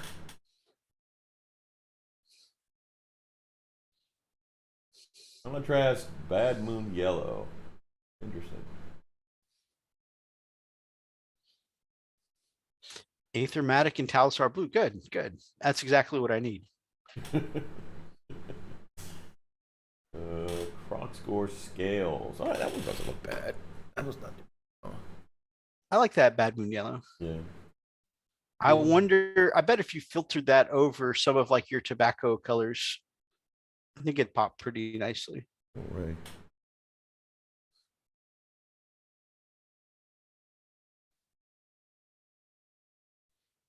I said that the Croxagore scales will work pretty well with Alpha Legion.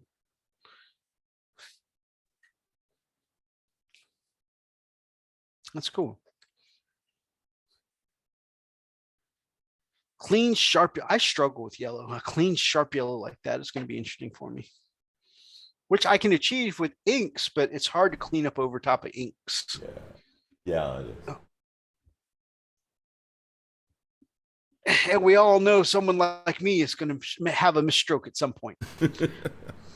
Luxian Purple. That's the one I'm excited for. Well, that and Leviathan Purple. Magos Purple and Shyish Purple were lighter contrast paints, perfect for tinting and glazing. Out of the pot, Luxian Purple provides a rich and luxurious layer. And I wish, like I said, I really wish they'd note on the bottle somewhere which ones are good for glazing and which one's going to be opaque. But that shade of purple is perfect. The Eldari Emerald, I really like that one. That looks like it really separates well. Yeah, that looks good too. And that one does the contrast thing. Right. Yeah, it's funny because some that say contrast don't really contrast. They're a solid, it just doesn't really break apart. Like that one really bright yellow we were looking at earlier. Yeah, like that. It doesn't do anything. That, you can see it really does. Mhm. That again, not so much. It's just straight red. Yeah.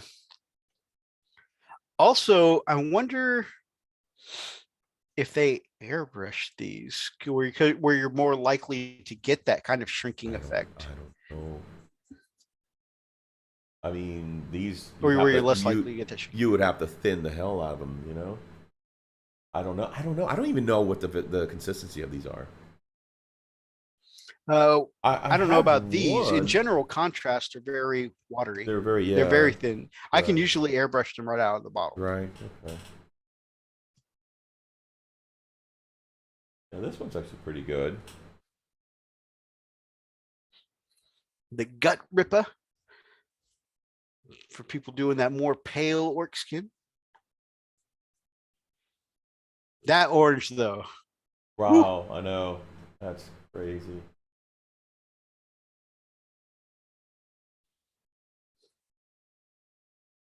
And it's just a solid red, man.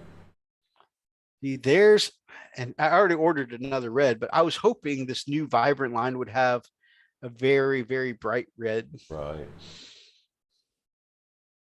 But I'm going to try this Wicked Colors because I've enjoyed Wicked Colors before, so I'm going to try this now. Yeah.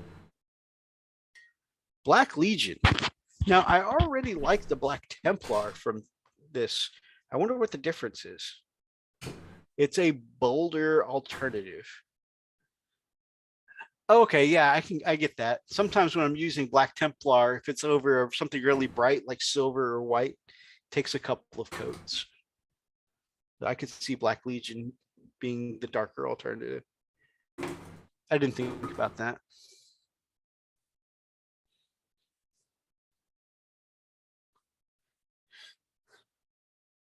Black Legion is the best. I thought you were on the World Leaders trade now, brother.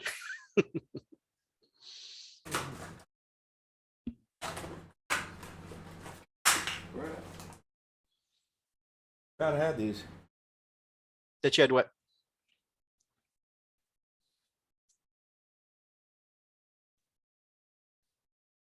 To start incorporating these.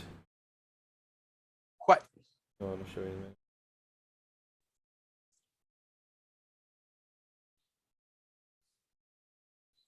That's Horus Heresy, my guy. 40K Black Legion.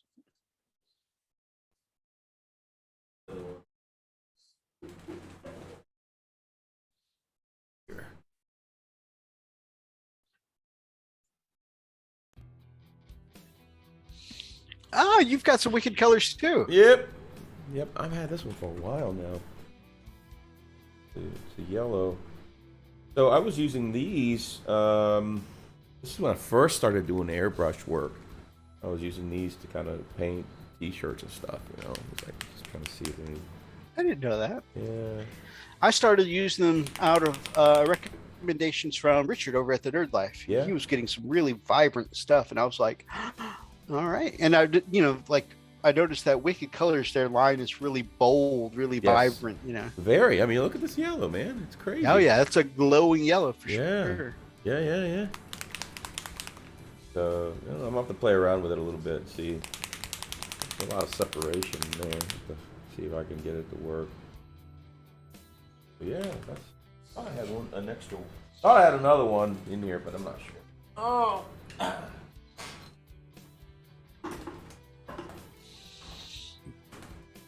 My paint collection is now spilled from my racks here, where I have all my Games Workshop stuff. I have 2 nail polish racks.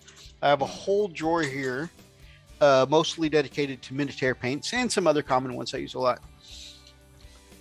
We've now spilled over into this drawer where I keep some of my lesser used paints. I got some creatives in here too. This is a gloss top coat. I didn't even realize I had this. The whole bottle of gloss top coat, man. Oh, wow. Yeah. Well, how often do you gloss stuff? Oh, well, when you're pin washing, yeah. That's crazy. Crazy though. Oh, dang. Yeah, I'm finding all kinds of Easter eggs here. Hold on. I got to see how this one goes through, but This is, what color is this? Doesn't tell me the color.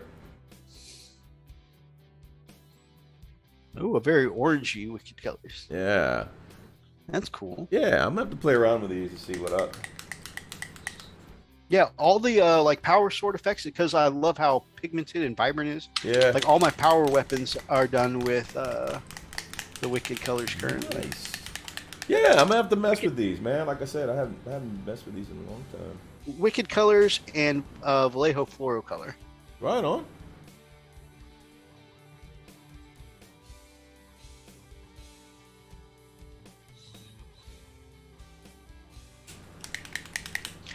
Finding Oh, literal you know. treasure on the show tonight. Oh yeah. Let's see if there's anything even worth something. Oh wow, yeah. Pretty vibrant, is it? Huh, I like that. Alright, that a little bit. Makes a good fire effect there. So, yeah, finding stuff. Pretty cool. There you go. Yeah.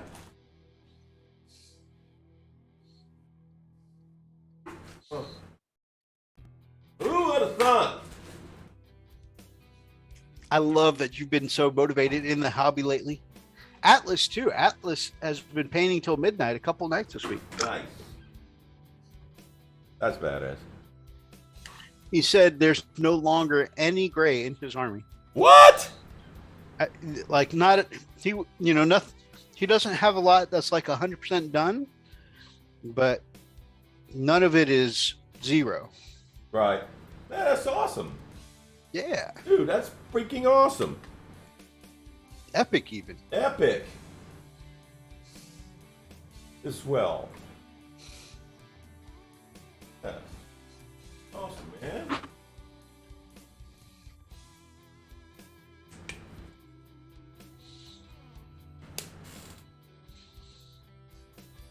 Finding all kinds of goodies in here. Now, I still have old body paints here, man. You have old what? Body paints. Oh, from your spray-on tattoos. Yeah.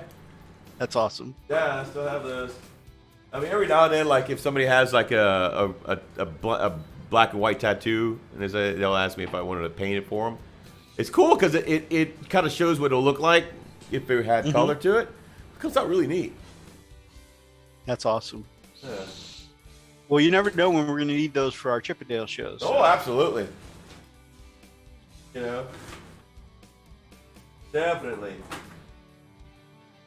All right, yeah, finding all kinds of cool stuff, man. How about them apples? Let's see. I think if there's anything else here. Did all that. Okay, let me show this one more time here. Back here. I think the other articles are just more of the paint articles. I didn't realize that one was so extensive. Yeah. So we can move on to Art of the Week if you like. Yeah, I'm down with that. I like that. Look at that, Tyran blue. I like that. That's a nice shade. That's a See, I good thought. shot. See, I thought this is what contrast was going to be. You know what I mean? A little more like this. You know. I don't like that drip. That's just disrespectful. Oh, on the raid shade? Yeah, that's. Yeah, they definitely let it pool too much. That looks good. I like that.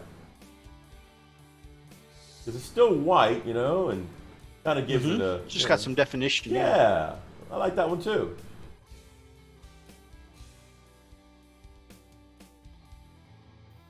Berserker bloodshed. Yeah, man. Yeah, there you go. Yeah. Cool stuff. All right. Definitely let's do some freaking art of the freaking week. Freaking. What was all We this? know we haven't done that for a while. For a hot minute, baby. It's been a hot minute. Again, not intentional. We were just focusing on some other stuff. Truth. Had a couple of, hobby sessions and stuff like that. All right, let's see here. Oh. printout of that. Man, I have been so into the Obi-Wan series. Oh yes, Oh. I loved Obi-Wan. Did you finish it? Yes. Oh my So god, dude! The ending was no spoilers here, but oh my god, it was amazing. Oh, so much epicness. Right here, yeah. Let's see. Open a new tab. Grimwolves 31. You guys buckle up, Buttercup. That is so cool. I love the Wolverine look in the face. Yeah, I was gonna say, yeah. Speaking of which, such fine detail on the weathering of the armor, Yeah. the face, even the individual hairs. The shield looks amazing. Love that lunging pose.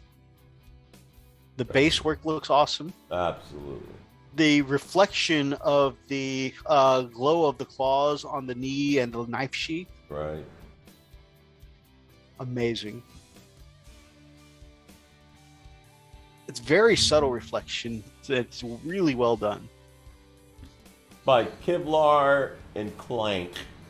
I always love this person's hobby stuff because they kit bash so much cool stuff. Man, this is so wicked. That legit looks like some kind of like transport, not like a passenger transport, but like a shipping kind of vehicle you would see in a sci-fi movie, you know? Yeah. That is so cool. Their weathering always looks so realistic too. Like every time I see Kevlar and Clank stuff, it always looks like it's from the set of some movie, you know? Right. It is an interesting. It is interesting how weathered the ship itself is, but like the barrels around the platform and stuff like, and Yeah, like they're even the clean. metal grates are weathered, but like the containers are very clean. Clean, yeah.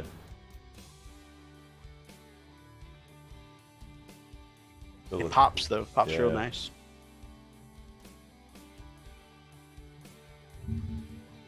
Gosh, this person's so good. Ah. I mean, all of these are amazing. Yeah. By the way, I forgot to ask y'all ready to burn some brushes? Oh yeah, man. It's that time, baby. Siege Deep Studios. bro. They are incapable of sending out anything that doesn't look stellar. Right. Wow. I've never liked that head from the Space Wolf set, but some people like this one can make that head look amazing. Yeah.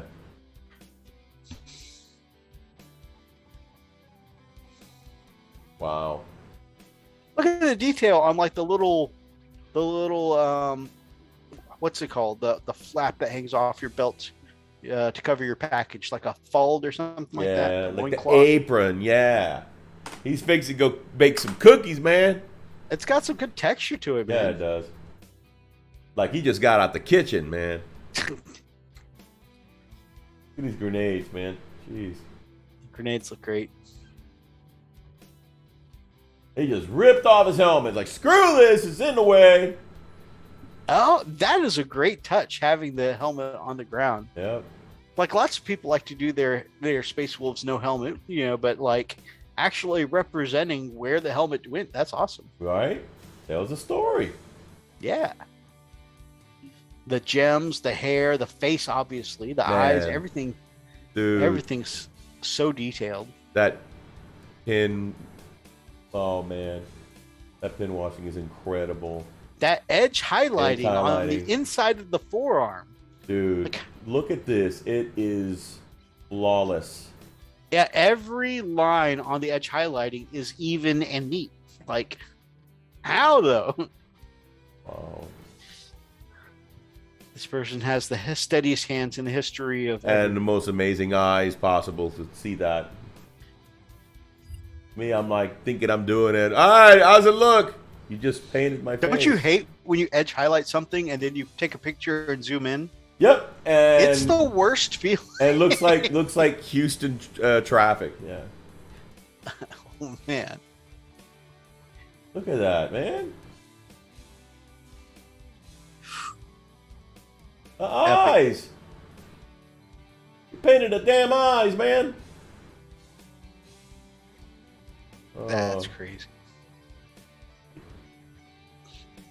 This is amazing. Wait till you see the eye that Pickle Jar painted earlier. Oh, man. In even smaller miniature, and you can see like the twinkle, the reflection. He painted the reflection on here. It's crazy. That's sick, man.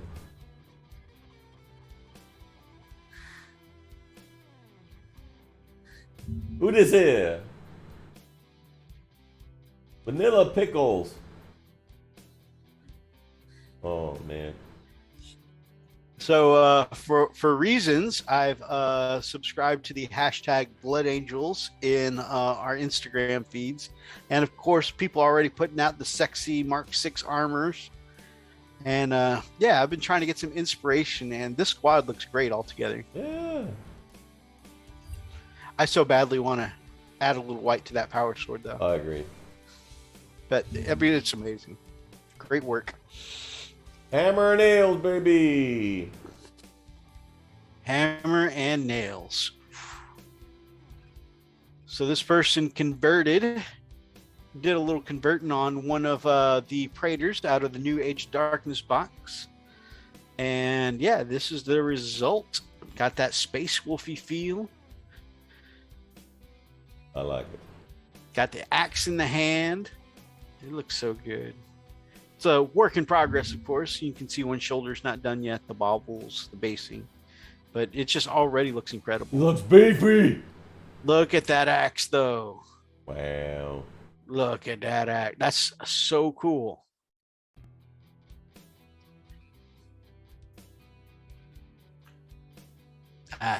No words, brother. That is just so good. And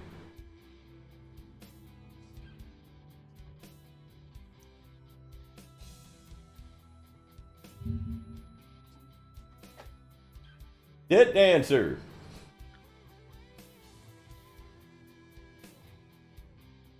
And that is so good. Wow. That is absolutely awesome. So grim and gritty, Yeah. but vibrant at the same time.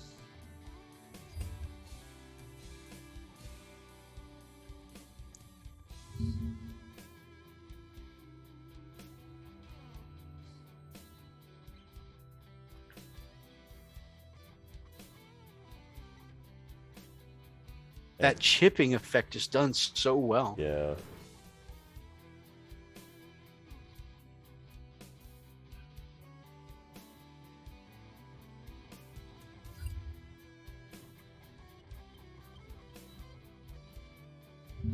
I gotta say, chipping to a standard like this is such a skill. When I try and chip stuff, it looks intentional. It doesn't look random, it doesn't look scuffed.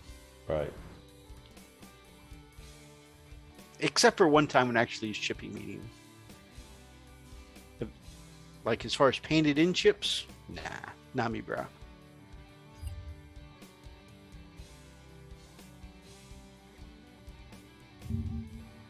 Such gritty, damaged armor. It looks so good. Yeah, looks like he's been around.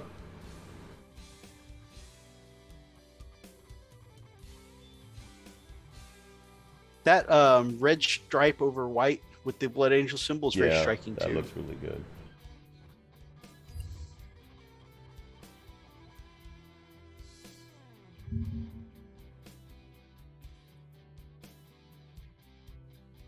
Why did I post after this guy?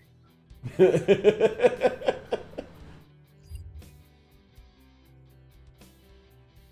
looks amazing. Woo! That does look amazing. Man, I feel like trying to go up to the No, don't zoom in like that on my stuff. Oh my god, I'm already going after such a flawless piece and then come here. Super zoom. Oh my god. So yeah, I painted up a one of my RJack Shield brothers with a Cyclone missile launcher in addition to his Thunderhammer Storm Shield. Love it. See, this is what I was talking about, like my edge highlighting on the face. It looks good from a distance, man. You zoom in on it. Mine the same way.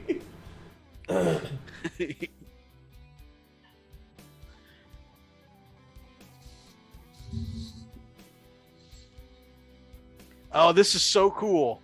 Okay, somebody converted their own. Now, a Forge World Astreus is like $300 or something like that. This guy Kitbash won from a really cool Star Wars piece. Nice. From the Clone Trooper saga. Wow.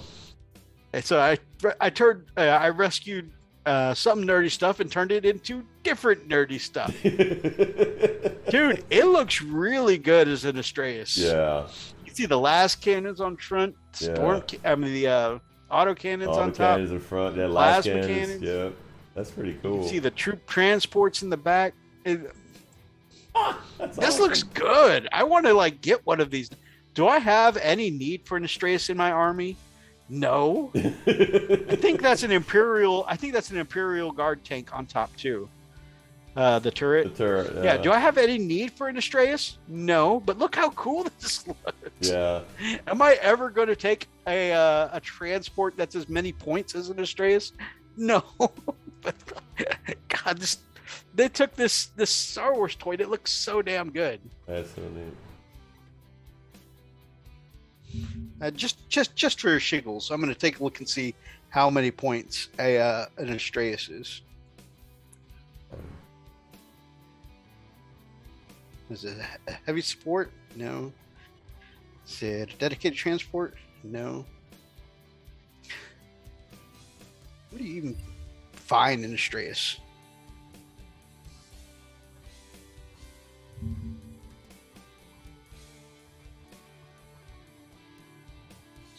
Oh, I think it's a Lord of War. I think it's huge. So I would have to go to my list, add forces to the roster. Oh, this is a white dwarf entry? Yeah, I get so jealous when I see people like, hey, look at my entry that get made into white dwarf. I've tried so many times to get into white dwarf, and my stuff's just not good enough. And it's never gonna be. Never gonna get there. Holy crap, that is incredible.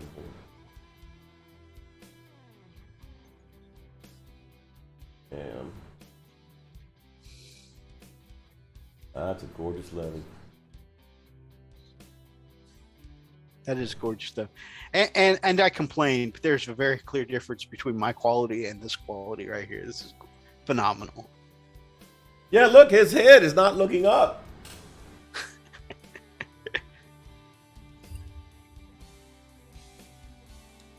All right, Lord of War. Astreus, 605 points. Wow. If you're playing a 1,200 point game, that's half your points already. Jesus. What model is this? Oh, this is my Telemon Dreadnought. Oh. So I finished it up last weekend. Okay. Put the missile launcher on top. I think I'd already finished the basing by the time we did the show. Okay. But yeah, I finally took some close-up pics because it looked more complete once I put the missile launcher on top. Or it's not really a missile launcher; it's called a bolt launcher. So really, those aren't missiles; those are actually big-ass metal spears on top. But yeah. And what is that model? It's a Telemon Heavy Dreadnought. Dreadnought. Okay, that's what it is. Funny thing, guys, I totaled up the total number of Custodes points I've painted, and I've painted 700 points so far. Well, damn. That sounds impressive, but that's a Dreadnought, a Heavy Dreadnought, and a 5-man infantry squad. Oh, there you go. Oh, Ravens Rook. Rookie. We got to do a Saturday live stream at some point because I really want to work with this guy. Ravens Rook is such a bro. And this is a conversion they did for their Storm Boys. and it's such a great conversion. They took the wings off the AdMech jump pack guys and strapped on some rockets and stuff too, and it's such a great conversion. Raven is such a beast, man. Oh man. Meanwhile, I've got Storm Boys that I've been meaning to work on for way too long. This might give me a little push, though. Maybe when I go back to... Well, when I go back to Orc territory, this is something I got to do.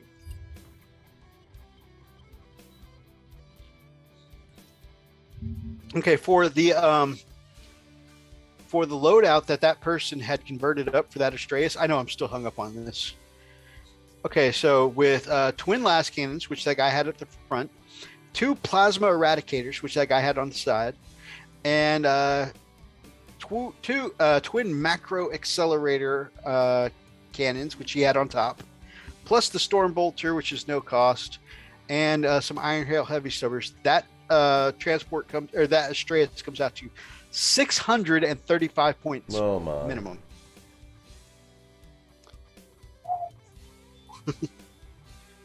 That's massive. OSL for the win, man. Yes, this OSL is so good. And like I really enjoyed like the fire glow from the front, but then when you turn it around and you see that it's night lighting on the other side, it's just like, holy crap.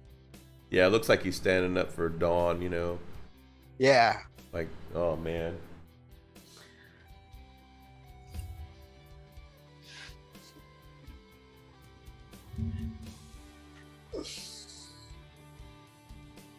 By That's ST Miniatures. Or Saint Miniatures, I already want to say. This is crazy. Would you say ST Miniatures or Saint Miniatures, whichever? Yeah. It just reminds me of the APT 9. I knew when you would say that. Shut up, man. I just...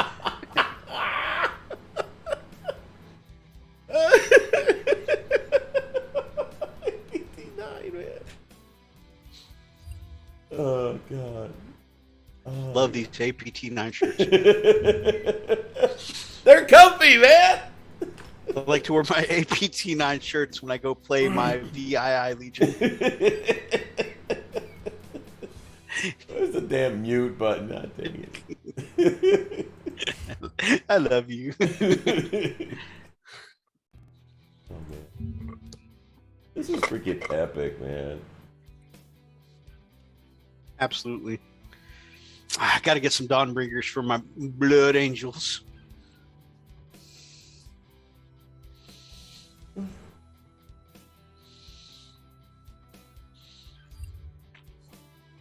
So these guys are kind of like, have you ever seen the Blood Angels characters that are like in all golden armor with jump packs and stuff like that?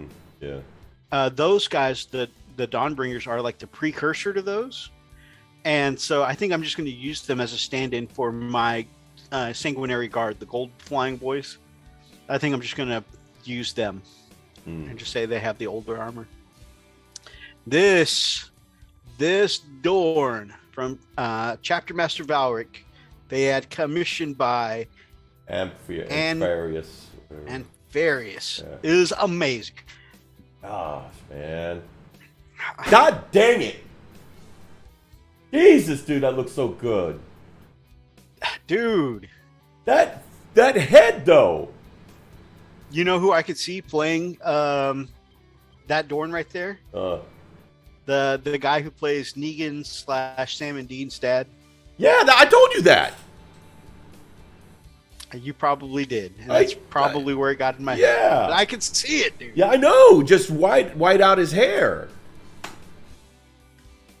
Oh, it's so amazing. Dude, this is the best. It's the best Dorn. I've liked a lot of Dorns. This is my favorite. Just the repositioning, the hairs, like the hair and the beard, really gives him the perfect look. I think when you do Dorn now, you need to put a beard on. I got to do it. I need to find his head. I was going to say, obviously, this person customized their beard and hair with green stuff. So obviously you won't be able to get the same head, but yeah, you got to find one with. I don't know. I got to beard. figure a way to do that. This is amazing. Really? Green stuff? Yeah, this is green stuff. I saw some of the before pictures. Actually, that would actually be a good showcase. Let me get some of the progress pictures. Y'all can see some of the conversions. Damn.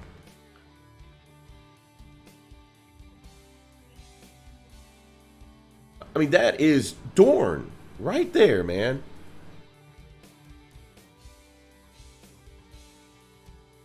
Wow.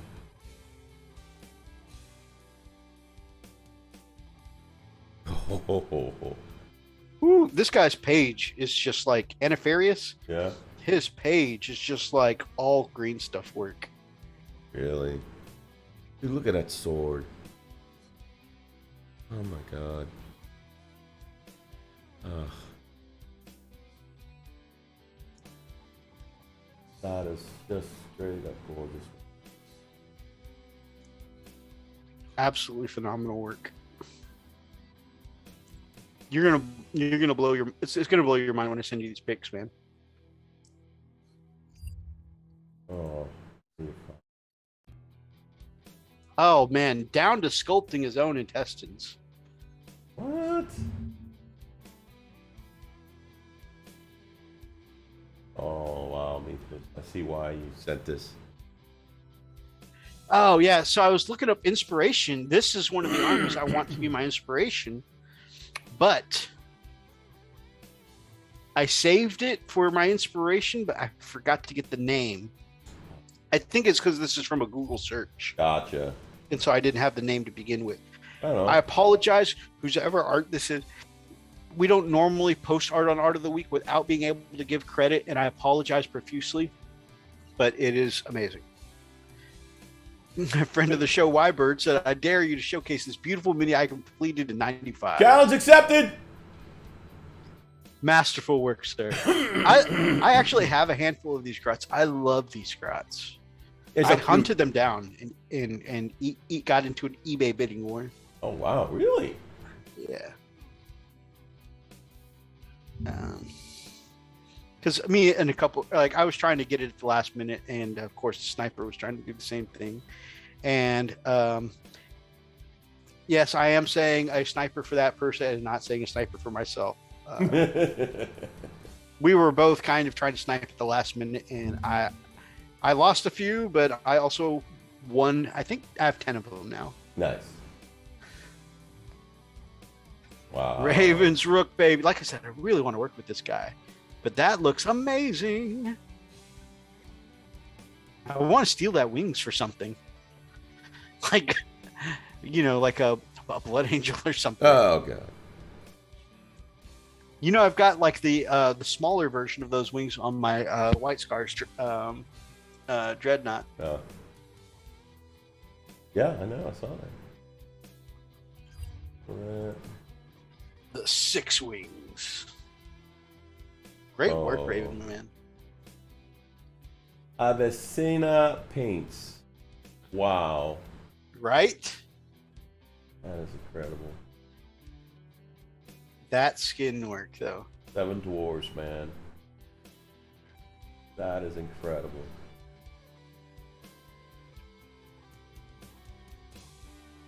Damn.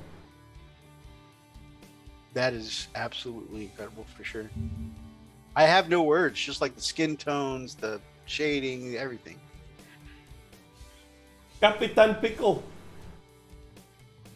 The pickle jar. More Necrons for you. This is his Silent King.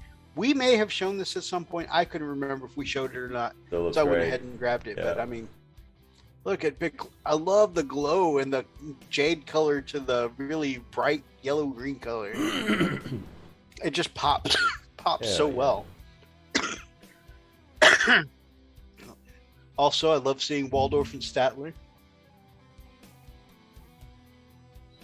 We're Marley and Marley. Oh.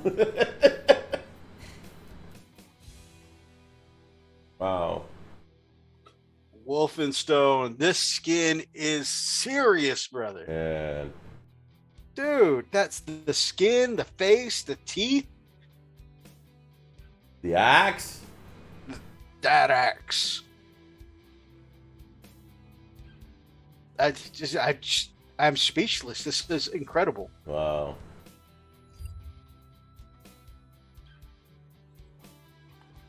What a hell of a painter.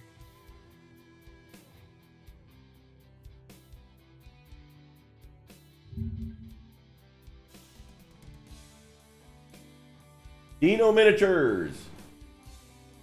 Dino. Woo! Dang. That stuff looks like it's on fire, man. All right. Golly. That looks so good. It does. I've done some fire blades before, Oh, some heat man. blades, but nothing this good. Dang. This person's got it down. Are those a Skyclaw?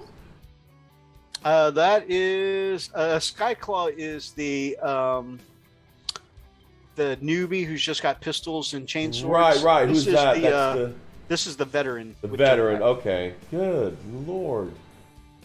Black. Or the Wolf Guard. The As Wolf Guard. Gosh, that looks so good. Oh man, That's he's so gonna, well done. He's gonna Brilliant job. jack something up. Anytime I say Dino, I always think of Supernatural. Yeah. Brilliant job, Dino. By Robbie Rotten. Oh, that's funny. Okay. Robbie, this looks so good. Wondering if these custom bits are from Shapeways. Could be. Got a Shapeways kind of look to it. Could be. Could be. I really love that wolf shield. Yeah. I love the sword, the wolf skulls on the handle too, and the helmet's very cool. Oh, good. Oh, nice stitched leather look on the holster. Yep.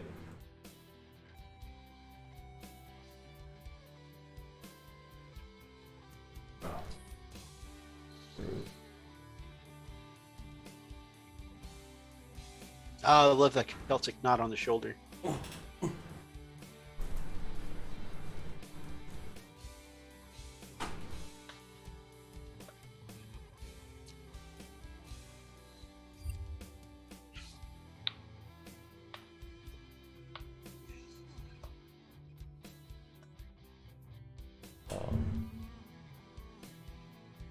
Great work, Dino.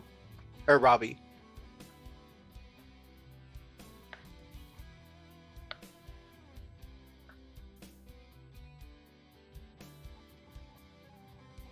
Again, very good with the stitched leather. It's kind of scratched up, beaten. Very nice. You guys can see I was also watching my brother Darklight Dreamer while getting Art of the Week together, streaming on Twitch. Some more from the pickle jar. I love those colors, man. Yes, so much pop, so vibrant. But look at the skin, like the belly and the chest. Yes, It's so translucent looking. great definition Oh.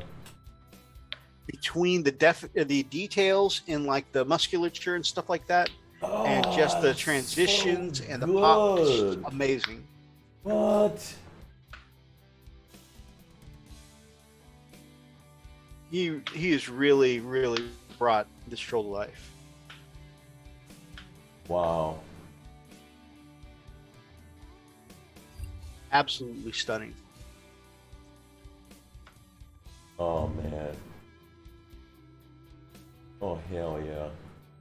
Now this is what I was saying. Watch the eyes for sure. Oh, We've got to man. close up the eyes, but why? Hello there. Yeah. Hello there. General Kenobi. Dude, look. When he did this, At the last fight, oh, I lost Yes. it. I freaking lost it. I Yes. lost it. I lost it, dude. I was like, oh my God. He is going to whoop some ass. That's all I thought, man. I was like, oh, he's about to whoop some ass. It was so cool to see him just be him, man. Just It was the most epic, you know, well disciplined and trained Jedi ever. Just unbelievable, dude. God, I gotta rewatch it. so good. So freaking good. Like all of the series is stellar, Yeah. but that last Yes. episode is so phenomenal. Yes. The eyes, my dude, Oh, my no. guy. Yeah, I saw. Oh.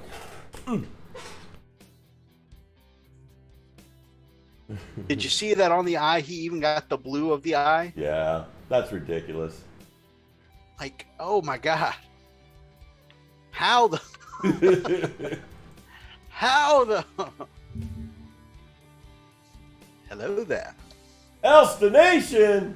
Of course. Elstination, the amazing. I like Yeah. Cyclops. I like Wolverine too, but I like Cyclops. I think Cyclops gets a lot of shit, but I like Cyclops. Right. I need this model in my life. Yeah. Oh. Really, does Elstination ever Wow. touch anything that's not magic? I don't think so. I don't think so. I think he was born like that. Elstination was born with a damn airbrush or brush in his hand. Like, if Elstination were to slip, you know, if he were to drop the mini into a bucket of paint, You know, do you think that he could still paint a bad miniature? I don't think so. I don't think so. That's not possible. You know, I saw Magneto painted up in these colors, and you know who I thought this was at first? I've never seen the show, but I've seen the advertising for it a lot, and I hear a lot of good things. I thought this was Homelander from The Boys, the Amazon original series. Jeez.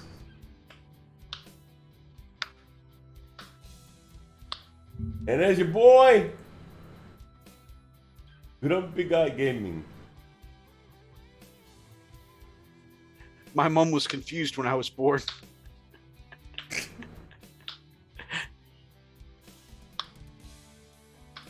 Like, where did he get a pot of paint from? Why has he got it in his hand?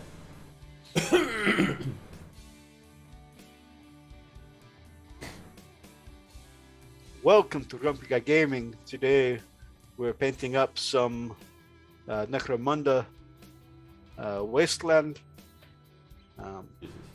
Here you can see we've got some of the gang members with the dogs. Dogs. Necromunda Orlok gang.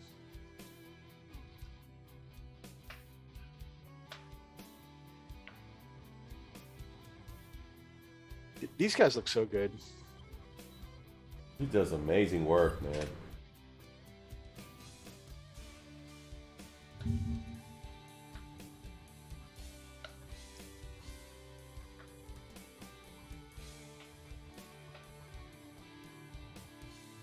You know, I've got some of those Marvel Crisis Protocols actually sitting in my Amazon cart right now. Well, on my Amazon wish list right now, just because, like, every time I see Elston and Pickle Jar paint up some of this Marvel Crisis Protocol stuff, it just looks so good that I'm just like, oh my god! And some of them, I'm like the boxes of like the '90s X-Men. Right. It's got such a nostalgic grip for me. So I've got them in my Amazon list right now. I just never pulled the trigger on them because I keep learning new games.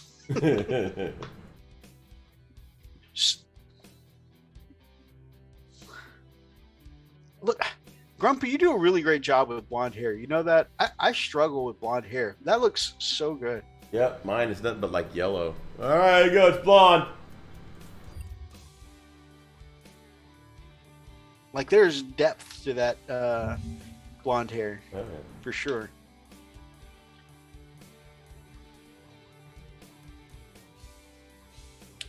I mean, you can look at they have attitude, man. Look. Oh yeah. Ah, That's something for sure with Grumpy's work. You can always clearly read the expressions on their face. yeah.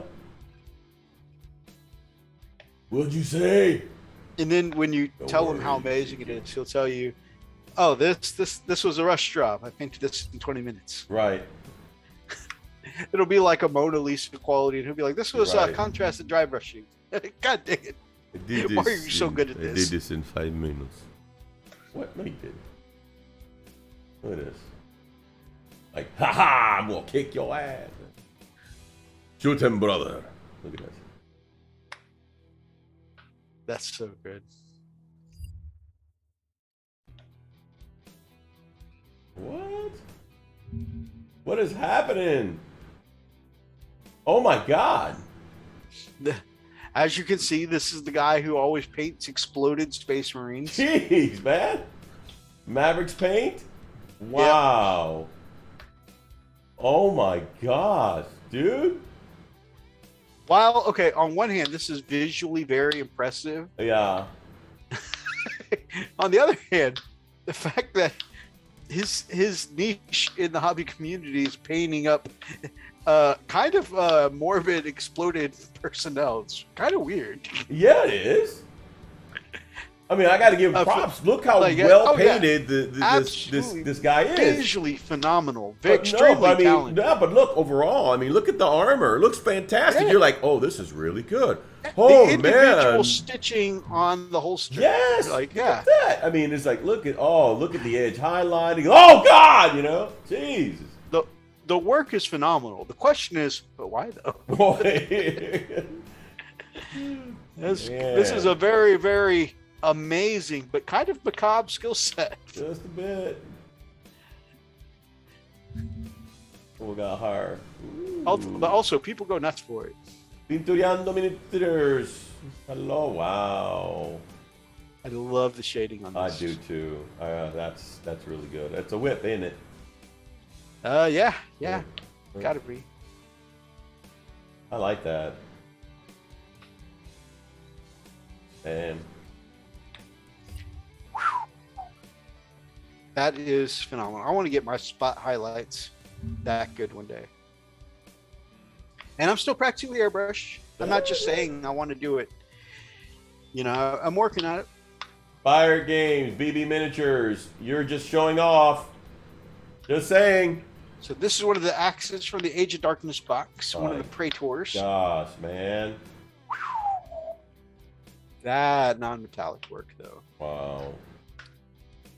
And not just the non-metallic, but also like the cracks and scratches on nicks on the edge of the blade. And So good. The axe itself is amazing, but also like the highlights and shadows in just those green gloves there. look at the skull, man. Lots of depth to it. I'm lucky we got to get my skull to look like a skull, like white, you know? Yeah, that's crazy. Really, really brilliant work. Oh, wow. This is green stuff work, huh? Oh yeah, all the green stuff work. Look how much green stuff, dude. Ah. There's as much green stuff as resin on this model.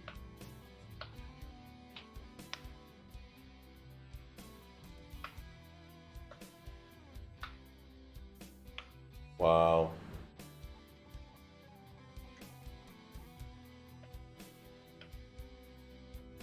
It's so crazy. Did he sculpt that? No. What, This the hand? Yeah. Looks like it, dude.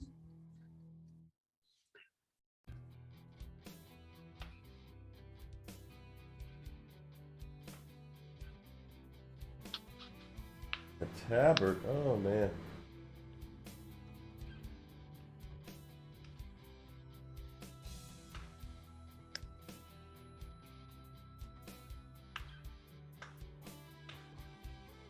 That is just absolutely unbelievable.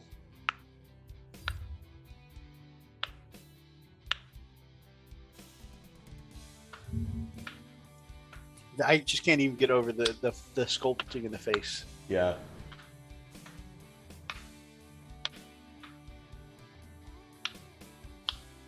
Also, the fact that he sculpted on places where the cape attaches to, who thinks of that? Like, Right. I don't know if I've ever seen anyone actually consider, yeah, but where does the cape attach? He's like, right here.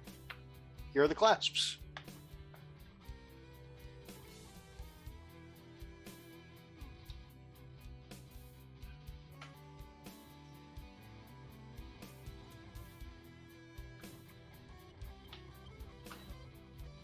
Wow.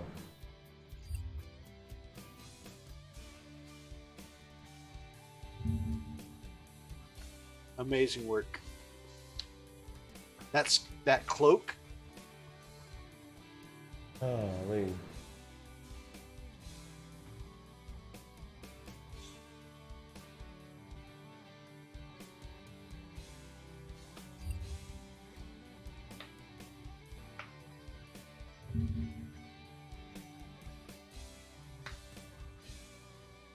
Wow.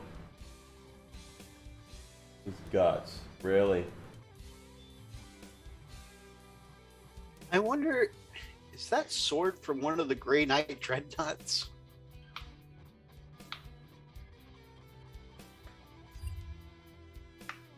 I think it is.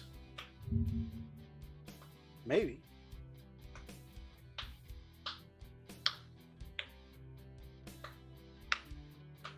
Wow. Even the intestines. This person was thorough.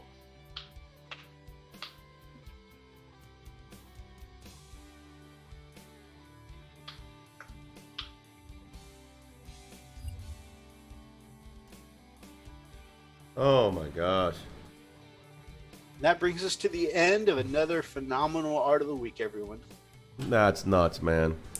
That's just nuts. Ugh.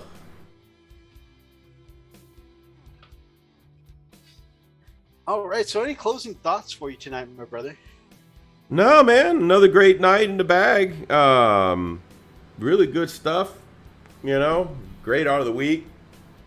You know, I'm curious. Not quite sure I would dip my toe into the into any of the what do you call it? The contrast stuff. Maybe the shade stuff. Maybe. Right. May consider some of the contrasts for, you know, I don't know, special Hey, you haven't projects and used- things like that. So You've not used any of the contrast yet to date, right? I got I don't know if you gave it to me or I think it might have been you that gave it to me. One of the contrast paints. It's a gray or let me see. Either that or you left it. One of you. This one here. I think you gave it to me. The Silicanum Gray? Basilicum and gray. Yes. Okay, yeah, that's a really good one. Yeah. So I've actually used that. I haven't really seen. It seems like it covers a lot.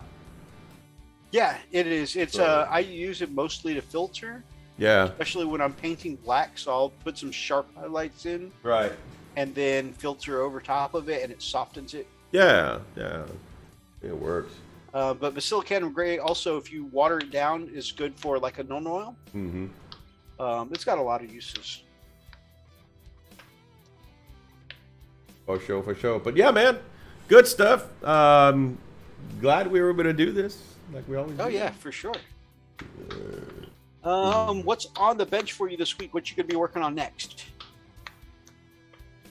Well, I'm gonna keep on working on the battle suit. This guy here, whatever the hell it's called. Storm Surge. Yes, that him. Yes. And I'm torn. So I'd like to get started. I really want to get started on my 30K stuff.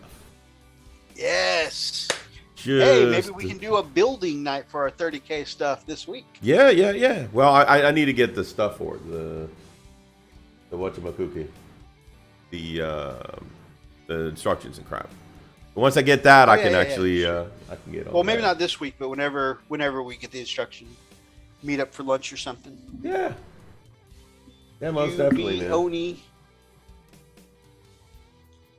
I like it. Sounds Maybe good. Friday we can get together and do lunch. Hey, I'm not against it for sure. Yeah. Ooh, actually, no, I am against it. Why? This Friday, I'll be driving back from Corpus. Ah, okay. I might be back in time for the show. Should be back in time for the show.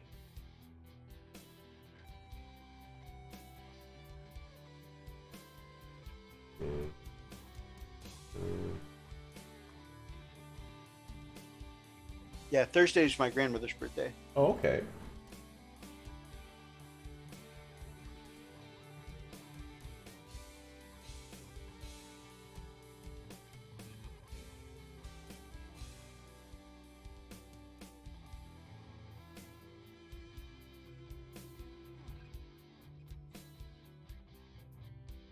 But yeah, sometime soon.